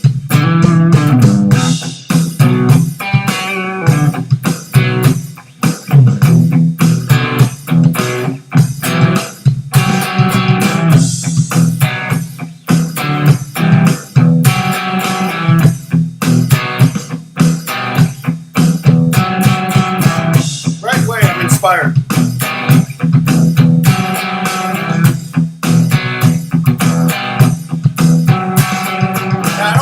Call for rock guitar hooks. Okay, it's not something I get called. I expect that to start happening right now because of Rodrigo. What's her name? Olivia Rodrigo. That her big smash record had a lot of rock guitar stuff on it. So it might start happening.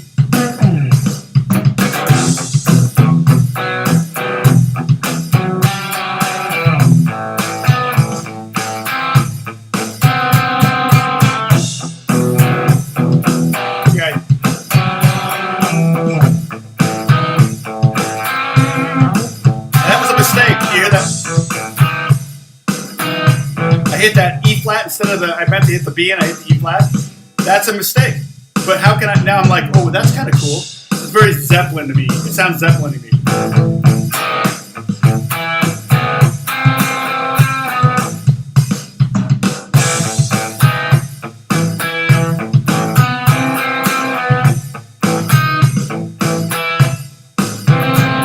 Yeah, it does.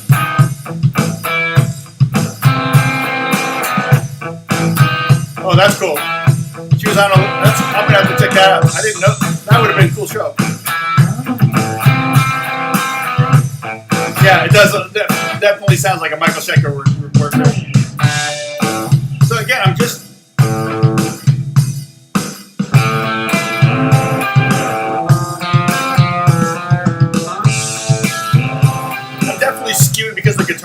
drums are so heavy, I'm definitely skewing towards kind of a minor metal rock kind of vibe. But if I notice that I'm doing that, I can immediately go to a major vibe and totally change how I start thinking about this drum group. Okay, check it out. So I was all doing A minor, E minor stuff. Now I'm going to go E major.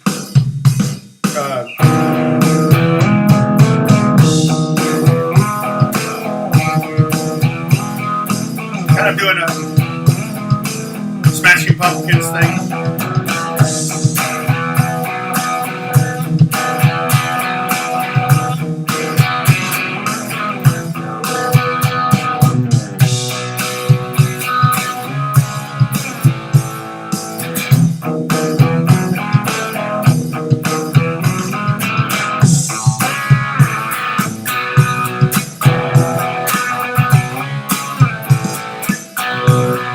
Like a pop riff there.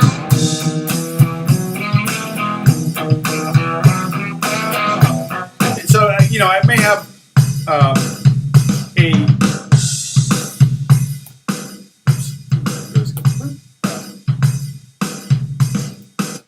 there we go. I may have a pop riff there in the midst of a pop chord progression. So, you know, you might want to go back and forth between like riffing and chord progression and let the chord progression kind of go, oh yeah, okay, I could work this into a song. If it's a riff by itself, you know, it might be hard for someone to write a melody over that. You're going to have to kick it out of the riff mode and into, you know, like,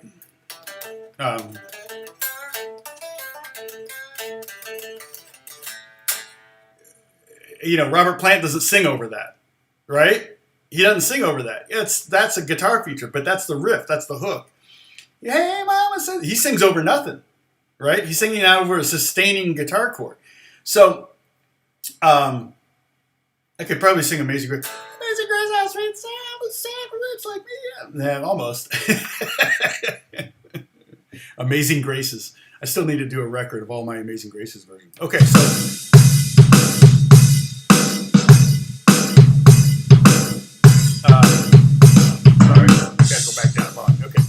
Now I'm back. So,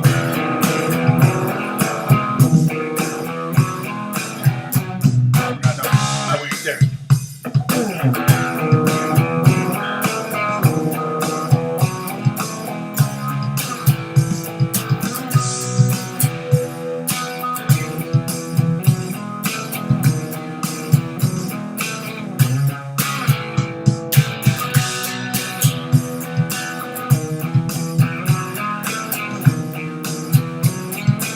So, you know, then you start to develop and go, okay, where can I take this? And all the time, all the while, you're recording. It doesn't really cost you anything. There's very little hard drive space to record all that. So I'm looking at now, I've got all these riffs, and actually I see some space in between them, and I can click on any one of them. I can turn off the drums, so I can mute the drums, and now I can go to any of these. You know, and then I might cut out a little piece and change the color of it to like purple or something, or I have different, like if something works for Justin, something I feel like would be something that Justin might like, I'll color it purple because that's like his favorite color. So if a different artist might be red and another artist might be blue or whatever, and so I will not necessarily have an artist in mind when I sit down to record, but then once I've recorded something, I go, you know, that who would like this is so and so. So most of the time I'm sitting down thinking of an artist or working with an artist to write, but it's not always the case. So let's see.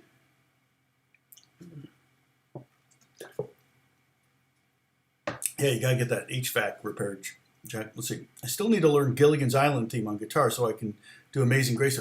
Oh, well, what are the chords? And then, yeah, but you can do Amazing Grace to any song.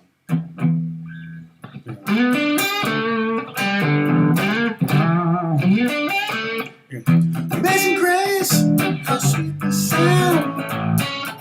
Save a wretch like me. You can do it to that. You go. Amazing Grace, how sweet the sound. Save the wretch like me. I once was lost, but now I'm found. But now I see. Amazing Grace, how sweet the sound. Save the wretch like me. mean, you can sing Amazing Grace. Everybody does it to Gilligan's Island. Don't do it to Gilligan's Island. That's silly. Do Amazing Grace to one of the other songs. Yeah, and don't do it to House of the Rising Sun, because that's been done to death. No, it's all about doing it to. I swear, if I did a record, I wouldn't do those two songs. I wouldn't do Gilligan's Island. I wouldn't do. Not that I'm going to do a record, but if I ever did a record called Amazing Graces, I would not do House of the Rising Sun. Oh my gosh, I didn't know you could do it to those two. So, oh no, we're buffering. There we go. Probably because I was doing Amazing Grace to Back in Black. God is going, I smite your internet connection. So,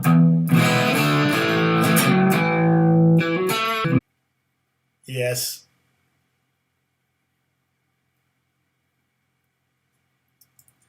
We're at 2 hours, so maybe it's time to go. I have been doing 3 hours of these. But I want to hear some riffs. I want you to go to the Discord and share some riffs. Just come up with riffs. In fact, maybe do this where you consolidate. Like, write 2 or 3, 4 riffs and put them in one file and send it. Like post it and go and make sure you say, here's 4 different riffs or whatever. Okay. Slaves, Jesus Saves. I don't know that song, but probably could be done. Probably could be done. It might not even be ironic in that context. The story behind Amazing Grace is amazing. How it was written, who it was written by. Mission Impossible.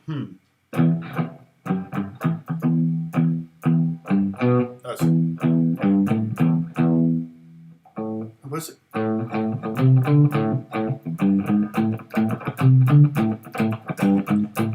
Oh no, I don't think I could do it to it. Because the melody is Amazing Grace, how sweet the sound. Be like James Bond. Amazing Grace, how sweet the it could maybe how sweet the sound, something like that. Amazing Grace, how sweet the sound. You might get away. Just take some melodic liberty with it. Oh, Rebel. Is that the?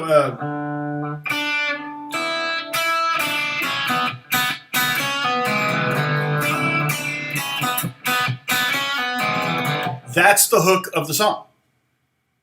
The thing that pulls you into that song is that Rebel, ba, ba, ba, ba. He's actually singing that hook. So whoever came up with that hook technically wrote a giant portion of that song, because that's the reason why people bought that record. I mean, they liked that record was because of the hook. And there's other parts of that song that are kind of cool too, actually, when I think about it. I mean, Bowie's a great example of really good song hooks, things that pull you in. I mean, that thing, that riff where he goes all the way down, that's people were like, oh, do the song that has the, that was what they would call, hey, radio station, WTOM, play, the song that has that blah, blah, blah. Uh-oh, you sprained your finger. Oh, Sally, I'm sorry. Well, I'll tell you, well, maybe get a keyboard. Do you have a keyboard? You can write some songs on keyboard. The other thing is, some of the best ideas I've ever had have been with the guitar not in my hands. Okay, I've conceptualized. Oh, what if I did this? Maybe sometimes it's more of a rhythmic idea, but again, like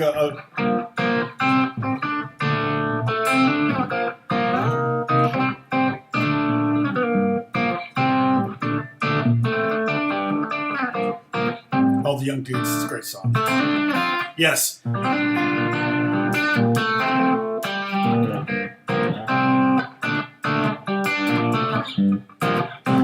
Another hook will be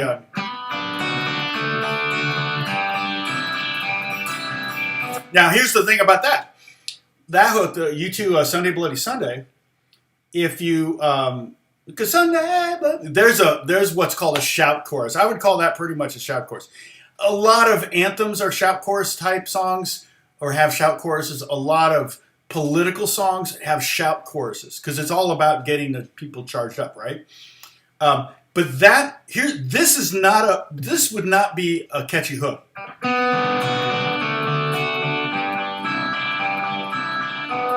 That's okay. That's okay. This is the hook.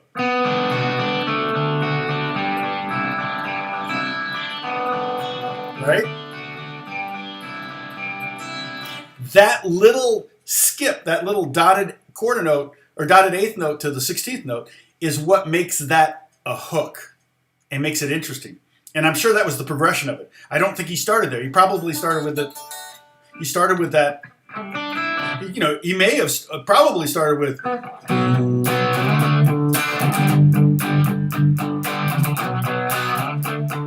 That's the chord progression. So it's like, well, what can I play over that chord progression? Well, I could do a little B minor chord here, and I go to D chord here, and go to a G chord, but I could play G. See, that wouldn't be a hook. See, if he did this.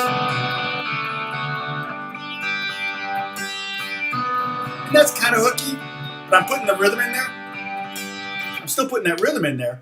But what really makes it a hook is the combination of that rhythm and the fact that you're playing a G6 chord instead of a G major chord. See, that's a little too in the pocket, right? It's not original sounding enough. So I feel like, yeah, piano is a much better way to see music theory than guitar. Guitar is a ridiculous way to visualize music theory. When I teach the modes, I always teach, the first lesson I teach on is always on piano, just with the white keys, because it's super duper duper easy to visualize all the scales on the piano. I want to do that video. I have just not been able to. You know, it's either going to be a 4-hour video or 10 40-minute videos. You know, I can't. I've not found a way. Well, I usually I could teach it in a 30-minute lesson with someone sitting right there, but it's really difficult. I tried to film it and do it the way I wanted, like that, but it doesn't work. Recife. I don't know what that means. Did I say it right? But, does that mean good work? Recife in Portuguese. Well, welcome, Brazil. My friend Isaias, I played with him this weekend. Isaias Elpis is from Brazil. Great bass player.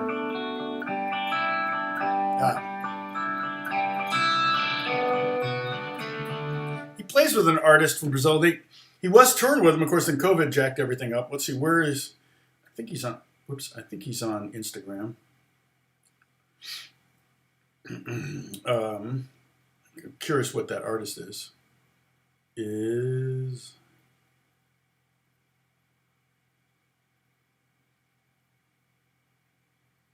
he is.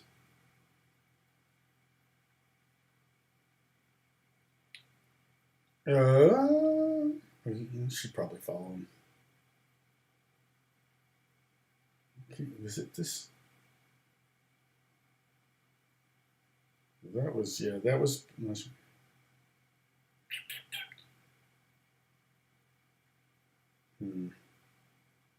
So he was on the tour.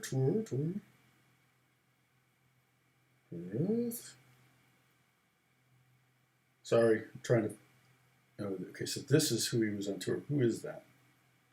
Nope. No, this person may not have an Instagram.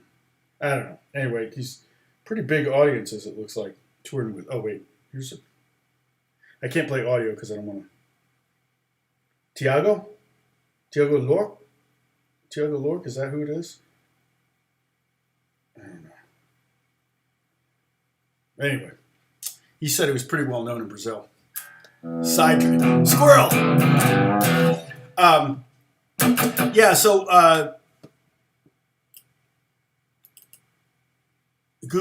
creating riffs, goof off, record goofing off, modify simple idea, modify, existing idea.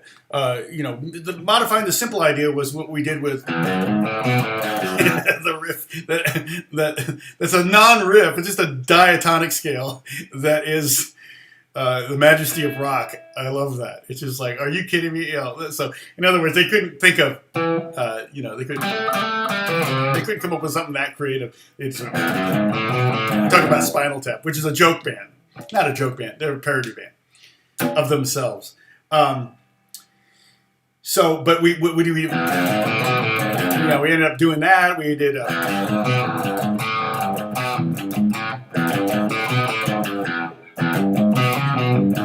whatever. We ended up coming up. I forget what it was now.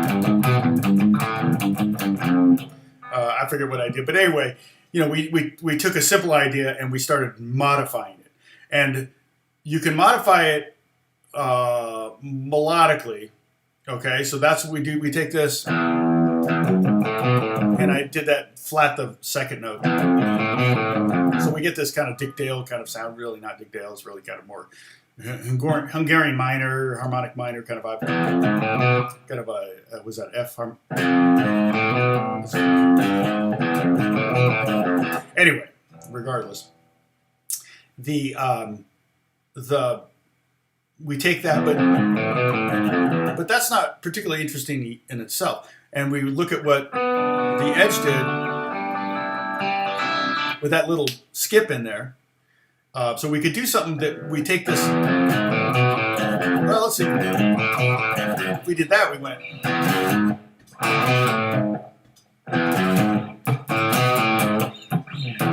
And that's basically the same exact thing, except I'm not playing this the second on the return. That's much more interesting. Or one thing we want to do too. I bet we find that we start all of our riffs on the downbeat. So maybe skip one and maybe start on the end of one around two, and that will totally reset your brain and go, whoa, that's different. 1, 2, 3, 4. 4, 1, 2, 3, 4, 1. So now we've moved the entire riff over 1/8 note and kind of created an entirely different vibe. Now I had to elongate it to a 2-bar phrase because the end of the riff ended in a weird spot. 1, 2, 3, 4. Ended on before it was ending on the end of 4, so I could loop it. 1, 2, 3, 4. No.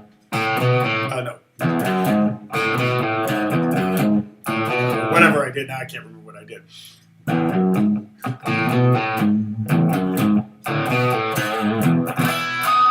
Yeah, rock and roll hoochie coo. Yeah, hard to spell hoochie coo, right? It's HOOTCHIECOO, I think. Yeah, that hoochie coo. Rock and roll hoochie coo. Yep. Yeah, that's a great riff. Edgar Winter came with a ton. Frankenstein's a great riff. Dun, dun, dun, dun, dun, dun. And that's rhythmically, right? It's a very simple harmonic riff. The rhythm is, sometimes a riff can be so iconic, rhythm, when you strip it down to just the rhythm of it, that you can kind of hear it, okay? Like if I went,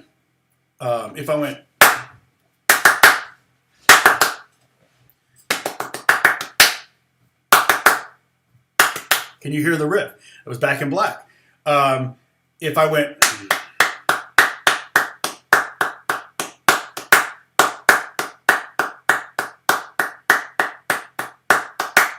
do you hear Sunday Bloody Sunday in there? Or if I went, let's see.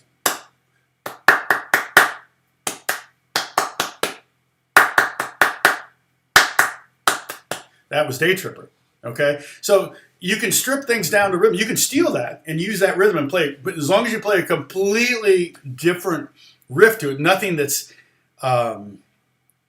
even what you might call a shade of it, like go somewhere completely different, and you'll find that. You'll maybe find a riff that you can, and then maybe you'll change the rhythm after you do that, if that makes sense. So, do you ever start with a bass? Yes. A bass riff sometimes. I'm trying to think of some songs that I've written that I did start that way. I mean, for TV stuff, yeah, a lot. In fact, let me see if I can. Let's see. Okay, you know what? I don't think I'm going to do anything with that riff, and I gotta. Yes. And I'm going to delete this. In fact, delete that. Okay, so when I'm writing for TV, and again, this was like a gold mining show or something. When I'm writing for TV, we're writing to create a mood. All right.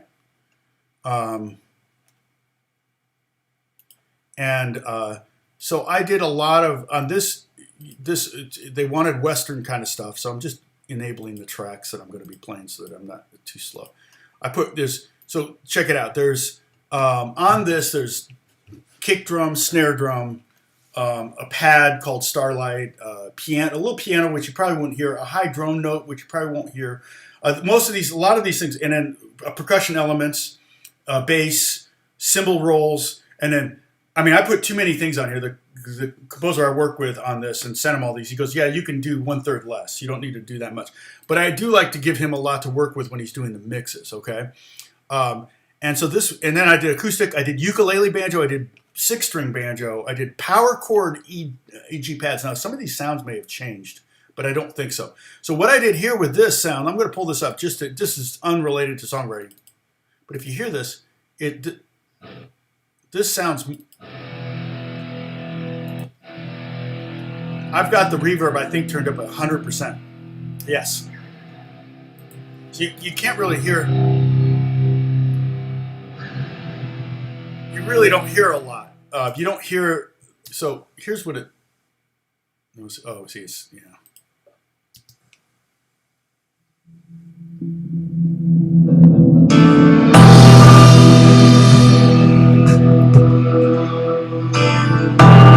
Yeah, I have a different piano sound than I had before.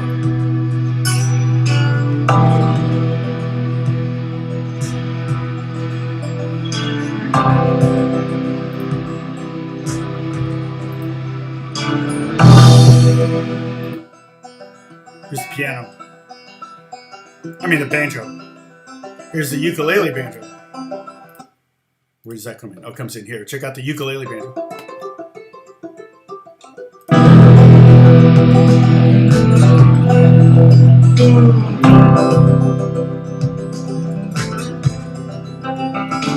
A lot of tremolo. Dobro, tremolo. I even did slide noises. I love that sound. That's just the slide, just going like this with a slide on a chord. Kind of create a pad. It's a great way to create a pad. The baritone tremolo. Right, and you throw the cymbal hits in there, the rolls, so you get. Right there's a soundtrack right there. You don't even need anything else. But I add the banjo. Someone once said banjo was the sequencer of the country band, which is totally true. It's hilarious. I love that. And view of the banjo. It's like the banjo just keeps going. It's like a sequencer. Like I could do a sequencer. Like for example, on the piano, what a sequencer is something that does the work for you. Let's put it that way. Like if I take this piano sound, okay, which I love that sound. In fact, I'm going to save that right now because I like that sound. So the great thing about working with a computer is I can save sounds. That's almost like a tiny piano. So I'm going to call that tiny piano.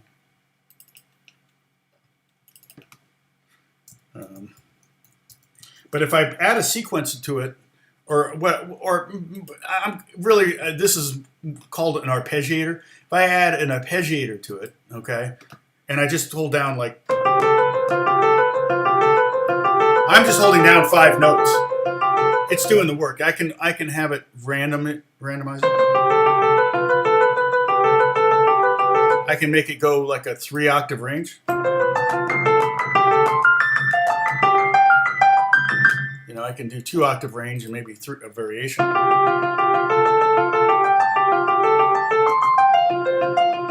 I can do 10 notes.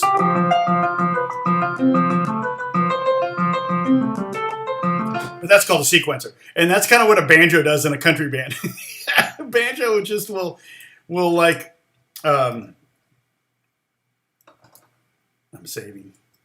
A banjo will like, just kind of be solid 8th notes all the way through the song. So like when I'm playing on something like that, and again, this is a whole different type of songwriting. But I was in drop D, I think.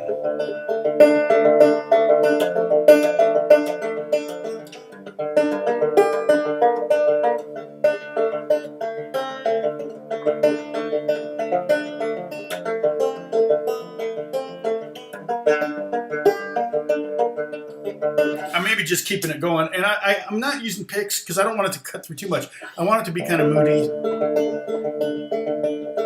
Picks sound a little bit too professional in that, you know, and too bluegrassy. And I'm not really going for bluegrass in this. I'm going more for kind of some wet guys sitting around a campfire, you know, or whatever. They just finished mining all day or whatever. So, yeah, right. Pepper's like, yeah, that sounds like a Western, or yeah, you're about to die. You're doomed. Yeah, it's definitely supposed to sound like a Western. So yeah, sip. Everybody take a sip. Right? It could be a song for the Firefly soundtrack. 100%. Yeah. So there, you know, and that's just one other thing. And I did another one. What's the next one? See, this one see,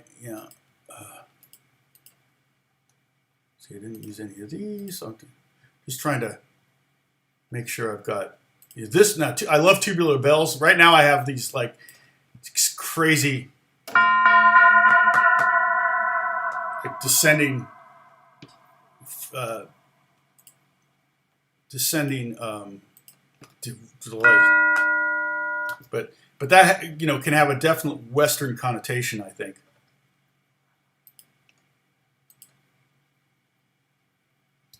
Where are you? Oh, I have a bunch of. I put Kumbas on one of these. So check out the Kumbas. Let's see. Oh, I got reverse stuff in here. That's what it is.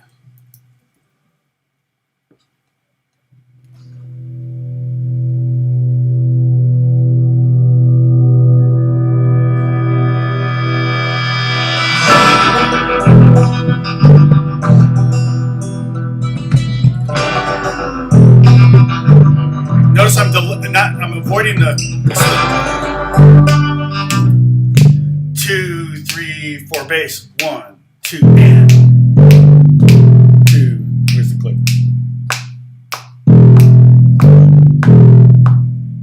See, I avoided the downbeat with the bass because I wanted the bass to do something different.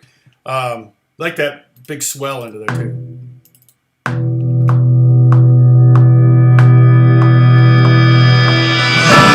Okay, so the swells, again, now we're getting into music production. The swell at the beginning, let's see. I'll solo the first one of them. One of them is an electric guitar chord. So I basically played a chord and let it ring for a long time, and then I bounced it and to this track, moved to this track and reversed it. So it's just a chord, it's just an E minor chord. And I put a lot of spring reverb on it and reverb on the back end. So it kind of has that, listen to it again. It's cool.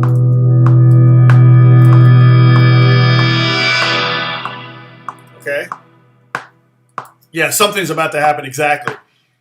And then here, this one is, so what I did was I just hit a bunch of snares at the same time. Like I got a whole bunch of snares loaded here. I did that. Hear that reverb?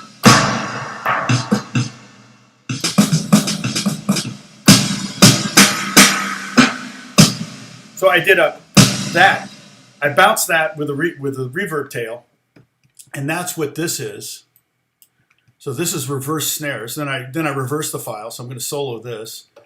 So we have kind of a weird, not a pitch thing. Hear that? Okay, then with the guitar, the reverse guitar, it sounds like this.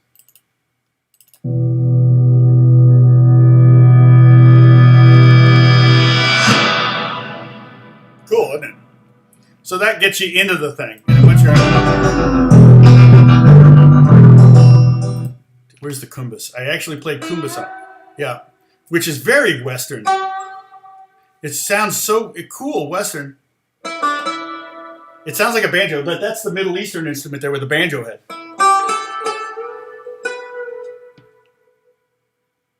But I can see using this. Because two of the instruments I like to use if I'm doing kind of a Western thing is a 12-string and a banjo.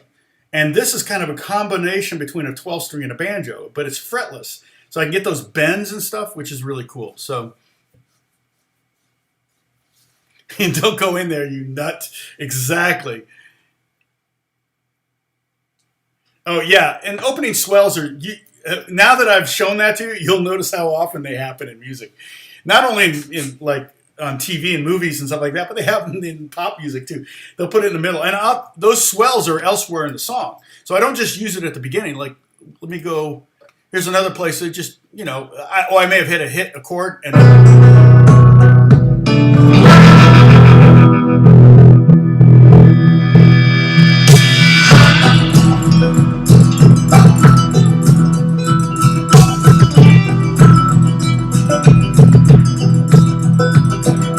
bass note's not playing, we're playing driving eighth notes now.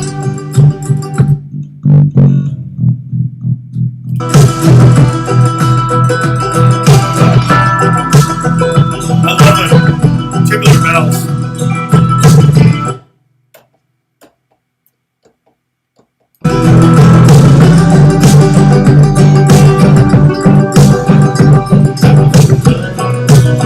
Here comes the swell.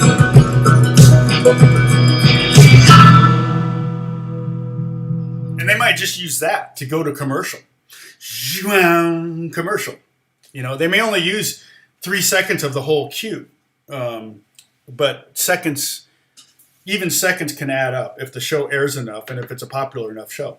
So hopefully, I don't know what network it's on. It could be A&E. It could be Discovery. I don't think it's going to be primetime anything. It's not the kind of show that they would put on a ABC, CBS, Fox, or NBC. It's not major network, but yeah. Good and the Bad and the Ugly definitely was going for that vibe. I feel like Mccartney did the score for. I think he used a lot of the tubular bell. You know, it's funny the things that are thought of as westerns, but it was Western music, but it's actually created by an Italian composer because they did those spaghetti westerns. And why did I not bounce? That's weird.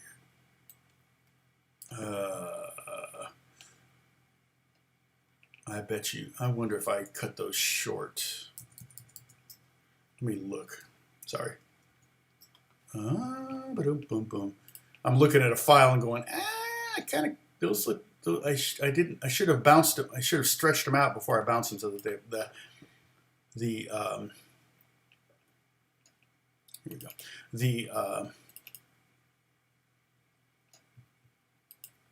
And then trying to come up with names for these things is really tough. Mud on My Saddle, Cover Me, Fistful of Nickels. Okay, so snares. Oh, yeah, okay, I'm going to delete this. I'm going to delete this snare. What else is... Oh, the kick. No, oh, that's the wrong one. Wait. Oh, no, this is the... Okay, this is the second one. Did I? So this one is Fistful of Nickels. Right? 95... Huh. That was E minor. Yeah, snares are messed up there.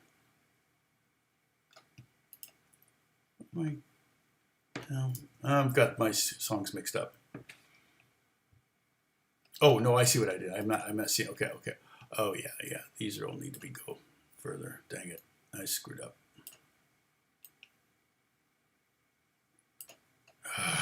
I thought I fixed it. It's so weird. File management is the job, is really the work. You know? It's like, I've got to bounce all of this. That's probably why I didn't see them, because they were up there. Okay. So I'm re-exporting new. Put big capital new on here. Make sure I go to the right. Cover Me. Okay, so this is the basis, the Cover Me. Sorry, this is me working. It's so exciting. Oops. Okay, I'm gonna bounce those. Okay, so yeah, so, and I'm gaining viewers. No. so, so Bruce, dang, dude, we're getting so close to 100,000. I can't freaking believe it.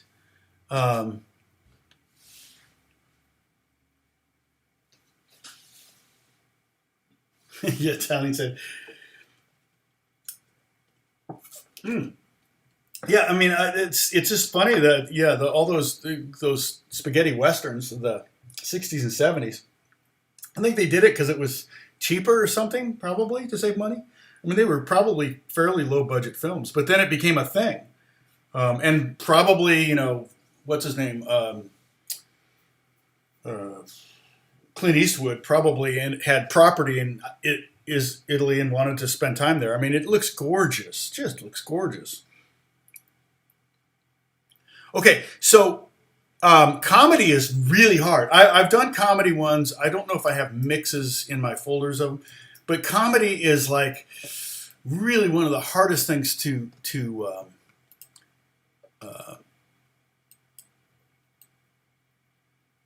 write, because it's like, what's funny?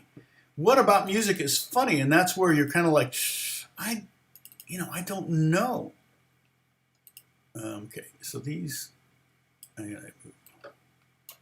Okay, so now I've got them bouncing over to the appropriate folder. Hopefully, Jim hasn't started mixing. I mean, he would have told me if a file was cut off, and so probably hasn't started mixing. So I'll text him. But comedy, it's like, I'm gonna pull up the piano again. Where's the piano?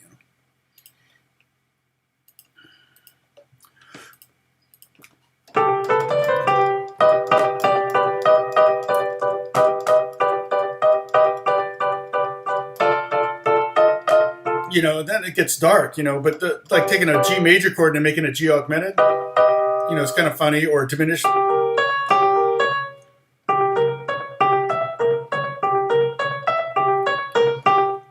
Short notes.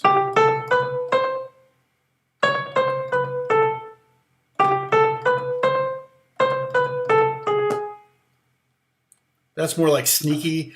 Comedy is one of the hardest things for me to write. When I get requests for comedic beds or comedic things that they can drop into, I have a lot of them in a TV show called Sweetie Pies, I think on the OWN network.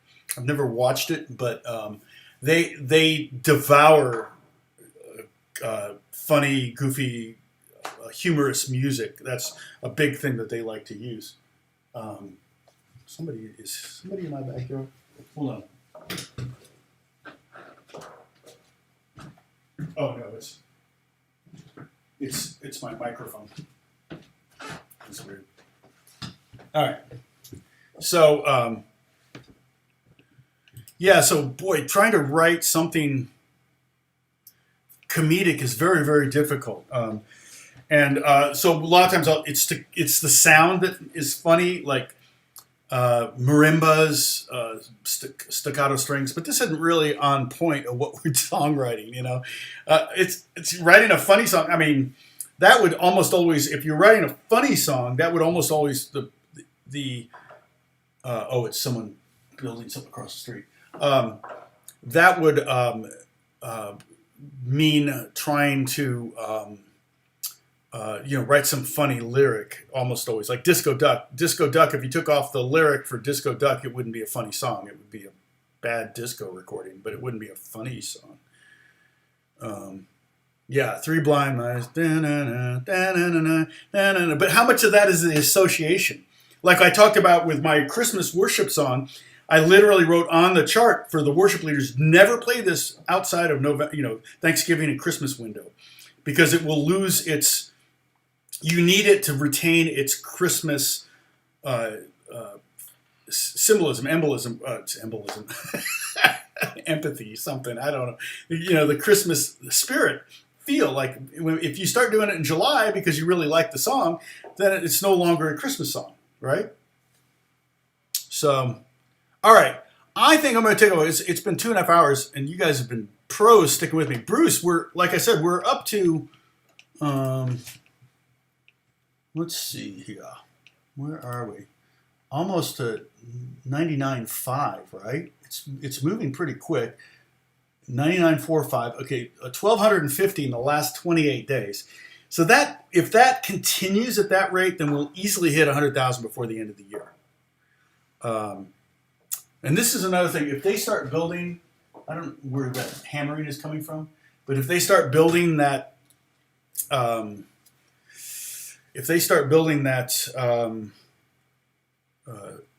ADU unit behind us, which I'm not looking forward to because I really don't want there to be a house behind us. Right now there's nothing but a field there, but I think they're going to start building LA's changed the law, California changed the law. They can build a 4-unit building back there if they want. I'm like, ugh, I don't want 4 families living behind us, looking down in my pool. So I'm already building a hedge that's going to be like blind them so they can't see into my yard at all. But that's just, not looking forward to it. But they're going to start building. That might cause problems with the live stream because if they're hammering and sawing and making noise and trucks and beeps and all that, it's close enough that it would interfere with this. So hopefully that won't happen. Who knows? They haven't filed plans yet. I've been checking with the city, and they haven't filed plans yet. It's hard to get those plans approved. So, but anyway, that is where we're at. So let's next week. What should we talk about? I mean, again, I could talk about so many things. We've only touched on things, but what I want you to do this week is try to come up with some riffs and post them in Discord. Also, and it goes in that anything you do there, put it in your. Let me pull up the Discord page. The hashtag or the thread that it should go in is what's it called? Is Dennis with us still? Your own stuff. Okay, good. I see some new stuff in here. All right. Oh, Hook Riff is easy replicating guitar standard tuning. Okay. Okay. Derek, just got something. Okay, My Best Revenge. Okay, there's an MP3 up there. So, Redneck Wrath. Okay, follow up has been done before. Well, a lot of who's Redneck Wrath? Aslan and Redneck have gone back and forth quite a bit here. Hopefully, it's all. And here's another thing you could do. You can pair up if you want and go back and forth. Write something, send it to someone else to add something, send it back, and you go back and forth. You can do that. Someone can write a verse, and someone can write the chorus, and someone can write another verse. You can totally do that. I've done that before, just for fun. It's definitely do it. But yeah, post anything like that in Discord. We got a couple new ones that I haven't heard yet. One from Wrath, who I don't know who Wrath is. Anybody say who Wrath is? Aslan, you've been talking with Wrath. So Redneck Wrath has one in there, and then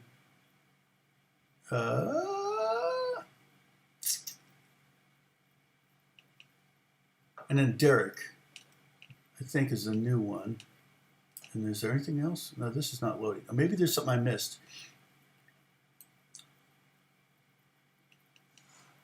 Oh, Ronnie. I missed Ronnie's. Okay, so here's an instrumental I wrote in 2019. Okay. All right, so I'm missing some here. Oh, Gary. No, Gary, I saw your Silent Night one. I don't know that I... Oh, no, I did hear it. I gave it a thumbs up, but I didn't make a comment. But because that was an arrangement, not an original.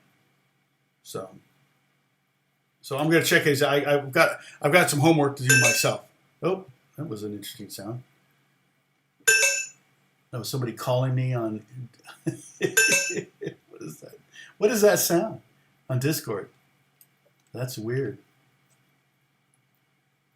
Okay, I'm going to leave that there.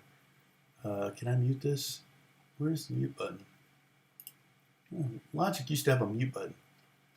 All right, well, I'm just going to go to a different window. All right, so that's... Oh, Brian. Oh, okay, thank you. Oh, sorry. It's a secret. That's funny. Oh, and he's even the one who said, "Did I put it in the right folder?" It's probably because I haven't listened to it. So Okay. Well, listen, everyone. Take care. Oh, yeah. Brian's there. Brian chimes in, right? It's a secret. Let's see. Well, you can delete that if you want. Upload photos. Tom, maybe in chat. Oh, you uploaded some photos in general chit chat.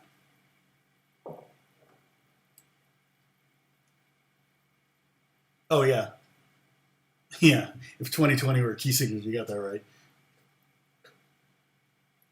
We split ways here.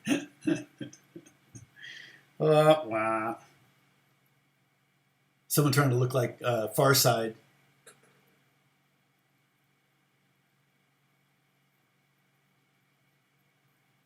Yeah.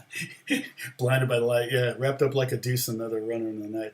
I think if you go to songfacts.com, it gets explained or something, but I forget. I read about it at one point, but I don't really care enough to. And you know who wrote that song? Do you know who wrote that song? It was written by Bruce Springsteen before he was Bruce Springsteen, before he was famous. He wrote Blind by Light. He also wrote Fire, Romeo and Juliet, Samson and Delilah. So he was writing songs for R&B artists. I don't know if he was, what's that building in New York City where all the songwriters worked? Now I gotta look it up. Songwriter Brill. I didn't need to finish the writing check. The Brill Building. Yep, that was written by Bruce Springsteen himself. So, okay, everybody, God bless you. Thank you so much for watching. I'm gonna sign out now. Hopefully, there was something there you can. I try to model it. Kind of came up with some cool riffs. So, come up with some riffs. A riff can be all the hook you need. You can write a song around it. And people will listen to it because they like the riff. They want to hear the riff. And then, you determine how much you use the riff. You don't want to overuse it necessarily. That's a whole nother conversation. And that comes under, song form. That might come under production, all that. There's other things, arrangements. That would be an arrangement, And so somebody might, you might have someone here that's like, they can't really write, but they can arrange. Like, I'm not really good at coming up with new ideas, but I'm great at making other people's ideas work. Like they're just a mess. And I mean, when you're young and you first start writing, or when you're a new songwriter, that could be at any age, a lot of times what you do is you come up with like 6 ideas and you put it in one song. Like, oh, it's going to change to this. It's kind of like you end up writing Roundabout or Stairway to Heaven, or those all sound like they were written by young songwriters, and they're not. But maybe you're trying to replicate that. Carry On My Wayward Son. Where there's a million different sections, and it's like, Stairway to Heaven could have been 6 different songs. But Zeppelin didn't have a problem creating songs. But they could have turned that into 6 different songs. And that's oftentimes a student would have played me a song, and I'm like going, that's great, and that's great, but they don't really belong together. They should be their own songs. So now take this, find what works better with that, take this one and find what works better with that, and make them both into freestanding songs. And it's like, oh, cool. I didn't know I wrote 2 songs. So, yeah, everybody be safe. God bless you. We'll talk more about arrangement and all that kind of stuff on a future video. So keep writing, though, okay? Therapy. If nothing else, just lyrics. We'll talk about lyrics soon. Okay, bye-bye.